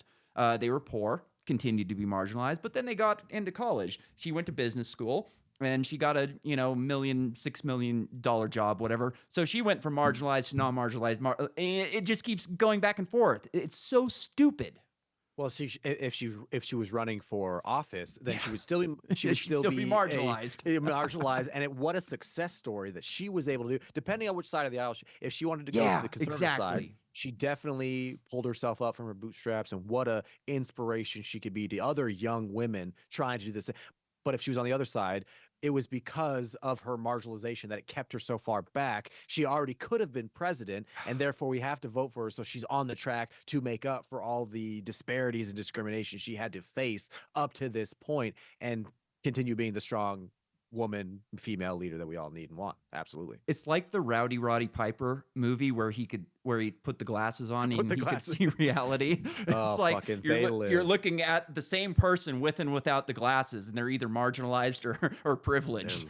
live. Yeah, and It's like that's you yeah. look at them and they look rich, and then you take the glasses off and they're homeless. Hmm. What is this not this well they are homeless, they are certainly disparaged when it comes to inside. That was something that I had a conversation with the wife not too long ago, off mic, and we were just like, what matters to us? And she's putting in all the both of us active duty military, both in the medical community, and she's like, I could be I could be an officer and like and then I could make, and we were looking up like pay. Well, she was looking up. I've been very aware of the pay disparity between officers and enlisted. And she's like, "What? They make this much?" I was like, "Yeah, they make like 250K after it's all said and done. Bonus and stuff a year." And that these admirals and stuff, they know next to nothing, or their doctor specialty so and so, and know Yeah, next to nothing about how to change a tire or anything, right? I'm like, if that's what you want to do, let me just tell you this story that I always tell people when we go down this route of like, well, I could make this much money if I did this. And I'm like, okay, let me just, if you want to be a resident, right, in the medical community, you're going to lose all this sleep, right? You're going to gain all this weight, or you're going to eat like shit for all this time, right? And if that's all worth it to you, which it is to some people, right? And if that is your life's goal, and that's your calling in life, we need doctors, we need lawyers, right? But I was like, I know you as your husband. We've been together for the last 7, 8 years now. If this is what you want to do, right, I'll support you all the way. But let me tell you this story, right? I had this commander, my first TAD I ever went on, TAD, a temporary assigned duty. So we were in Greece, all right, as a 24-year-old kid in Greece. I already finished school. Like I had somewhat of an idea of how the world worked. I traveled a bit, etc. Now I'm overseas and I'm on this TAD with this commander. And we're in Crete, and he's having a good time. And I pull out a cigar and I'm smoking cigars. He's like, "Oh my God, that's so cool. You smoke cigars?" I'm like, I didn't know it was like I didn't know it was cool to smoke cigars. You want one? He's like, yeah, I would love one, but I don't know how to smoke it. I was like, well, this is the whiskey you would pair with. This is how I learned about cigars. And again, I'm not the expert, but blah blah blah. And we start talking. He's like, you know what? You're how old? I'm like, yeah, 24, whatever. And he's like, you're this whole conversation. If there's ever a time in my life where I could give this advice, is what he's saying to me. It's now at this moment in time. What's your plan? I was like, well, I plan to finish out this part of the degree and that, and then I'll get my doctorate. And he's like, if that's what you really want to do, same thing I told my wife. If that's what you really want to do, just know what it means to do that. Don't just think it's because you're going to make this amount of money, you're going to Yeah. be this rank in the military. It's going to mean whatever to you. He's like, think about what it actually means to you. All right. If this is what sets you off, this is what gets you hard every day when you wake up, then absolutely pursue it. He's like, but let me tell you my story. I did exactly what you're doing. I was on the path you were on, and I married the first girl that came along. I had kids with her, so therefore I had a mortgage, I had a car, I Yeah. had to do these things, right? I finished school, I'm in all of this debt, so therefore I have to get a good job to pay off the debt. So therefore I joined the military, and therefore I'm deployed, like 9 months out of every year, and here I am now at 48, 47, whatever years old, or whatever, pushing Yeah. 50, and I'm finally on this TAD where it's like a little, I'm still probably going to get deployed next year, next month, or whatever. And I'm finally enjoying something with somebody who's half my age and has more life experience than I do. He's like, what I would say to you is I missed the birth of my kids. I missed their first time they walked. I missed the first time they said mom. I missed their graduations. I've seen half of their birthdays, kind of a thing. He's like, and I love my kids to no end. I love my wife to no end, but my wife's divorcing me. My kids hate me. And here I am on a random island, in Yeah. the Mediterranean. Here I am talking to you and thinking it's cool to smoke a cigar at pushing 50 because I haven't lived a life. He's like, I make $250,000, $300,000 with all the bonuses. And you probably look at me saying, oh, well, you can buy a Mercedes, you can buy a big house. And he's like, I'm telling you right now, if I could go back and redo it, I would be a fucking gas station clerk or a McDonald's employee, because at least I would be fulfilled in the ways that I know are fulfilling to me. I would do the things that actually make me excited every day, that get me up in the morning and make me happy. He's like, I'm miserable. And I'm sitting here like, Wow. listening to this guy again. He outranks me by, double Yeah. digits. And I'm sitting here thinking, like, this is depressing me Yeah. for you right now, man. Are Yeah. you okay? You're going That's to kill such a yourself? sad story. Right. And that stuck with me. Again, I had just been in for like maybe not even 2 years in the military at that point. And I had that coming to Jesus moment where it's like, if you're going to work as hard, and the military is going to make you work, so it's not like you're going to get out of Yeah. free work, or it's not going to be free work here, it's not going to be free money.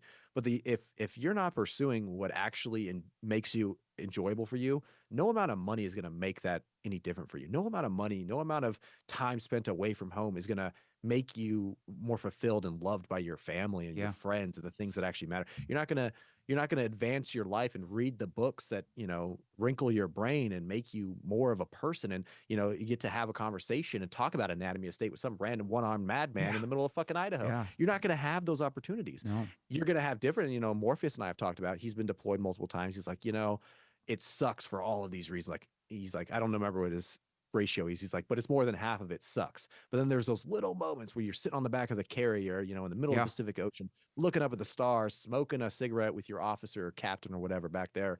And you're like, wow, what a life that we get to live that Mhm. the other people will not understand. I'm like, absolutely. I will not understand that feeling. And maybe one day I'll get to have that exact experience you have, but I'm not going to put in the other 60, 85% of shit that is terrible, Yeah. that, everybody who did that, deployment is getting out because they can't take. There was one, I won't put him on blast, but he was like, yeah, I was able to make it through and it was really cool experience.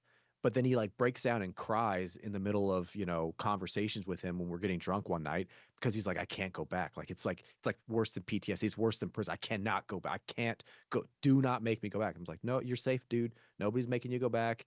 You're not on the ship right now. It's okay. And then so he got out. He's doing his degree. He's up wherever he is, trying to live the life you live. Because if this life has taught me anything, it's that it's so goddamn short. Yeah. It ends so Oh goddamn yeah. fast. And I was gonna say, you I probably know. better than anybody who's listening, or Yeah. or from the small minority listening who know what we're talking about, is it can be over tomorrow. It can be Oh over yeah. right now. It happens And so if that's fast, dude. I remember climbing up the pole and then waking up hanging from the pole. Whatever happened, I don't Yeah. remember. If I didn't wake up from that, it had been over before I even knew it, That because poll was your last I day. Yeah. I didn't I don't even remember it happening. So if I didn't Yep. wake up, that's it, That's it. you know? And that's fucking terrible. Like I've lived a life. That's one thing about me, is I've lived a life. It hasn't been great, but I've seen shit, and Yeah. sitting in this house for almost 10 years has changed me a lot. I've read the cool books. I've, changed the way I think about everything. And you know, I a cool story that I had is, we were working up in North Dakota. It was fucking January. Everything went wrong that day. And it's probably 9, 10 o'clock at night. It's -40. The wind's blowing. And we're up on this pole fixing this mess that, happened. And everybody's miserable. And at one point, like, I'm older than these guys. I'm 30 at the time, and they're all in their early 20s, and they're hating life a lot. And at one point, I just looked around and I go, "Hey guys, cheer the fuck up. We're standing up here on a 40-foot pole on top of the world, doing things that very few people in this world can or would ever be able to do. So think about it that way." And everybody was kind of like, "You know what? Yeah, we are fucking badass. Like, this is Yeah. fucking living here. This is doing it. This is Lewis and Clark shit, Like, we're Exactly. gonna do the fucking badass shit." And you don't really realize it a lot. And I was glad I had that realization, and everybody else kind of just, "Oh yeah, like, we're fucking this. We paid a lot of money to do this. We went to the school, we took the job in the middle of nowhere on the fucking North Pole, and we're up here, we're fucking doing it. This is it. Exactly. This is like you said, you're living. Yep, we're That's doing it." something that a cubicle accountant, and again, we need accountants. Yeah, Not knocking accountants. If that blows your hair back, yeah, I'm very happy that it does it for you, so that I don't have to, because it doesn't do it for me. So I'm really happy that there are those. But in my opinion, yeah, those cubicles, those numbers, and I'm a screens, math guy. all the fucking Screens, yeah. screens. That's not my idea of living. And again, if you want to be a doctor and you want to work 23 hours out of every 24 for your residency, and then wake up and you're 10 years down the road and you're 45, and you realize, like, holy shit, I didn't have 30s. I didn't Yeah, have a moment in time, and all of a sudden now I'm 35 pounds or more overweight. I feel like shit every day. I'm tired all the time, and my kids are 10 or 18 or whatever, fucking and hate they were me. going on to even if the best case scenario, right? I'm like, uh, that's not living to me. Yeah, That's not living to me. I want to feel things.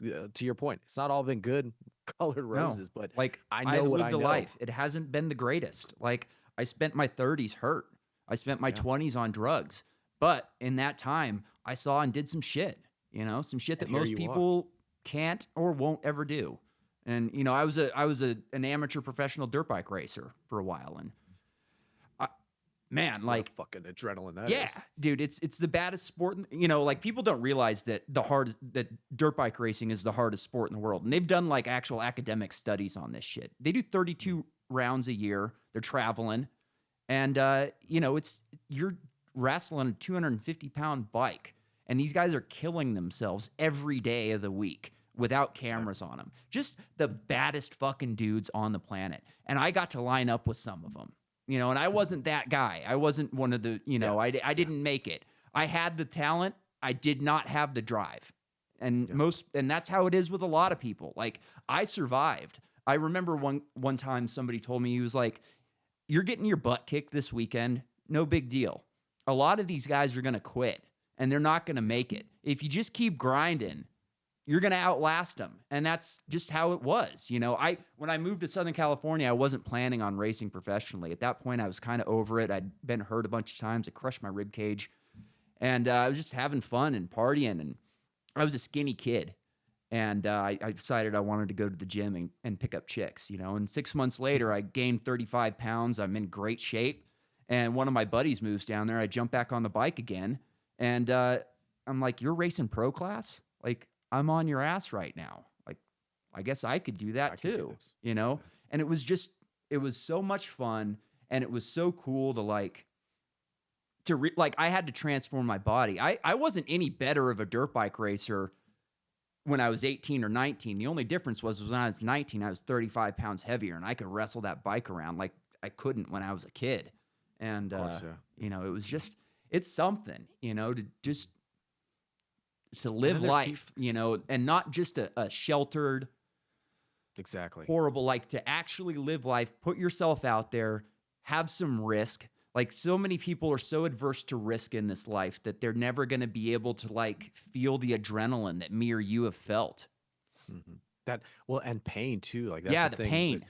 just all of it. I mean, because those moments when you, I mean, I've ridden dirt bikes, never to the level you have, but like snowboarding, for Yeah. example, I messed myself up with snowboarding, and it ruined to this day both my athletic career, my scholarship potential, and I was never going to go Olympics or anything. To your point, like I was never going to be that guy, but any chance I ever had, fuck, waking up going down however many miles an hour down a fucking slope, having a blast, and then all of a sudden waking up because your board caught the edge, your Yeah. face slammed into hard, basically concrete snow, impacted snow, and you wake up, nose bleeding, knees on fire because you hyperextended it, probably broke it and Yeah. flayed whatever ligaments behind it, and yet that's sculpted my ability to come back and to the idea of pain. It's like I could either take a surgery, which they were like, yeah, you're gonna have to have surgery. Like your PCL Yeah. connection on the back is 80% afraid. After getting all the recovery period, all the therapy and everything, they were like, yeah, you can only do so much. You can strengthen all the muscles around it, but it's frayed about 80%. Like there's nothing you can do. You're gonna need surgery. Going through all the pain of no, I'm going to figure out how Tough it to out. not have Yeah. surgery. I'm going to Well, not tough it even out. tough it out. There's again back to the point of like a lot of these doctors where I've been completely unconvinced that they actually know what they're talking about Oh, anymore. dude, I've had some very bad Yeah. doctors since I've been hurt. Really dumb I'm people. I'm back to 100% where I'm running 5+ miles. Yeah, I Good have for pain you. though. Yes, there's pain, and but I'm doing my squats. And I'm doing my there's this the knees over toe guy. Where he had knee issues. So now he's dunking. In Yeah. his 40s. I'm like, no, that's gonna be me. I'm gonna strengthen my ankles, my calves, my shins. My tibias. Like I'm gonna strengthen everything I can around my knee, and I'm gonna take care of it as best I can. Do sleds, do squats, and here I am. And I was to the point where we took, when to the point of that COVID trip that the wife and I took when we Yeah. got COVID. We were walking, like 10 miles a day, and my knee was swelling up. There was one point in the trip where I could not straighten my leg, where it was the weirdest locking sensation of pain, shooting, fire pain, Oh, and the physical inability to move the fucking, to straighten the knee. And so, that's when I went to therapy, and they're like, "Oh yeah, look at this MRI. Look, yeah, it turns out that you have this fray." And I was like, "Oh," thinking in my head, I was like, "Oh, that's probably from that snowboarding yeah. incident that I never got over when I was Yeah. younger, and I could just deal with it."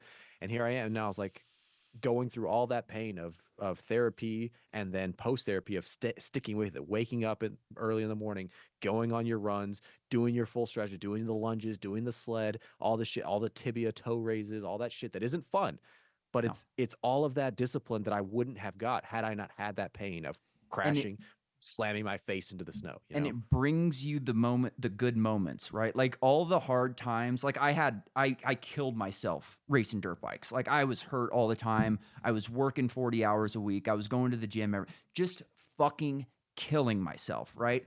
And still not to the point of like some of the other guys that I raced with killed Yeah. themselves even harder. And like my first pro race was in Washington, Southern Washington, at a track called Washougal, which is to me the best track on the West Coast. Everybody hates that track. I love it. Like it's a natural motocross track, big hills, wide open turns. It's like trail riding out in the and I grew up trail riding. I didn't grow up racing. I didn't start racing until I was like 14. So that track was my track. And they had the gate there. They had a hydraulic gate. And if you timed it right, it lifted up a little bit right before it fell. And I always got good starts there, and I wasn't a good starter. So my first pro race, I'm lining up. I'm like 19, 20 years old. And literally the best starter in the history of the sport lined up right next to me. This guy named Michael Essie. He was racing pro the next day, and he wanted to get more track time because he was getting his butt kicked. So he did the A class race the day before. And I looked at him like, shit, man. This guy's number 2 in the world right now on 250s. And here I am. And I was on a bad bike at the time. And my dad, who, like, one of the greatest fucking things he ever said, he was like, this is fucking great He's like, you're going to stick to this guy and you're going to get a great fucking start and you're going to go hammer this fucking race. And I was like, you know what? You're right. Like, this is my track. I get good starts here. As long as I stick to this guy's fender, I'm coming out in the front, you know? Yeah.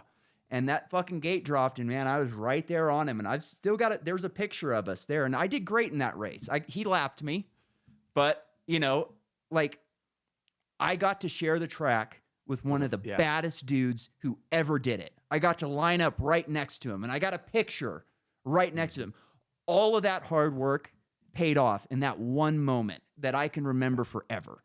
And you know, the picture's gone because my mom's house burned down, but I still know it. It's there. That's what I'm saying. Exactly. And you have that life, that thing, that experience, that fucking fire. Yeah. Fuck yeah. Fuck. It's see, that gets me going. Anytime somebody's like, yeah, I'd lined up, you know, to the best that probably, I mean, take whatever your fucking field is out there, whatever your forte is. Imagine the best of the best that you can, that was your hero of heroes, right? Or like that's it's like a podcaster going to sit down with Joe Rogan. It's like, exactly, yeah. Sitting across, he's the best. He fucking killed the corporate media single-handedly, and he wants to talk to me? Like, that would be a powerful fucking moment. Oh, mark my words. You're gonna hear. Hancock may have just been on there, but you're gonna hear Auslander come on there. Hell yeah, I'm down. Are you gonna cover your face? Of course, of course. I mean, I think that's actually how I'm going to be able to spin it. I had a dream about this not too long ago where he was like, "So you're the first one we've interviewed where the camera's not going to be on you." I'm like, "Well, this is why privacy is so important, and this is why we need to have, you know, anonymity online." And I've heard you argue both ways. Like I had this whole like conversation with him in a dream, you know. I have too. I think every podcaster has. Every time I watch his show, I like imagine myself there and like, how would I answer this question? What could I add to this conversation? Right. Well, I'm gonna tell him, you like, the DMT realm. Obviously, we've all seen it. I've been there. You've been there. Crazy shit, right? Wrinkle your brain kind of shit. And I took this out of it, and I heard you say you took just to hear to see in his eyes as he's talking. Right. That would be one of as a fellow podcaster, you know what I'm talking about. Yeah. That would be one of those moments. It'd where be you're huge. Like, I sat I across fucking from. made it. I did it. Exactly. I did. And you know, there are a couple moments in everybody's life, however it is that you define those moments, where if you have the right frame of, you know, you have the right personality or the frame of mind or that mood that day or whatever, that you can have those moments. Like to the point when you're up at the, you know, top of those poles and everybody else is like, this is shitty. It's cold. It's shit. Right. And you're like, no, dude, this is fucking actually badass. crazy. Exactly. We're one of the few, right? How many hundred people will ever get to do what we're doing right now? How many people are doing this at this exact moment around the world? A billion other people are sitting in a cubicle. A billion other people are answering a fucking phone or sitting in traffic. We're not that. We're one of the hand select half a dozen, maybe 100 people that are sitting at this elevation on a fucking pole right now, fixing shit, doing shit, living a fucking life. How crazy is that? That's the perspective thing. And so we all have these moments, and some of us more than others, maximizing those moments, right? I mean, I love Endure. Anytime I'm needing like that hype up, I get Cameron Haynes in my ear with his book Endure, because that's what he's all about. He's like, this is my calling in life, you know, whether, you know, bow hunting and all these fucking triathlons and shit that I go through. He's like, this is what it's about. All this pain, all this suffering, to break myself down, to learn who I am, to not let that weakness in me win, so that I have those moments where it's just me, the bow, that elk, or, you know, whatever the fuck I'm hunting that day, and it's quiet, the universe is still, and it's me, and I'm the best, and he is the and best you're just ever fucking done present. it. You're there. You. You're living it. You're fucking doing it. Exactly. Every molecule in the universe came before me, all to precipitate this exact second. And most people will never have that moment because they're too afraid to go for it. But that's the thing. They can. Everybody can. And don't be a fucking pussy about it. Step up.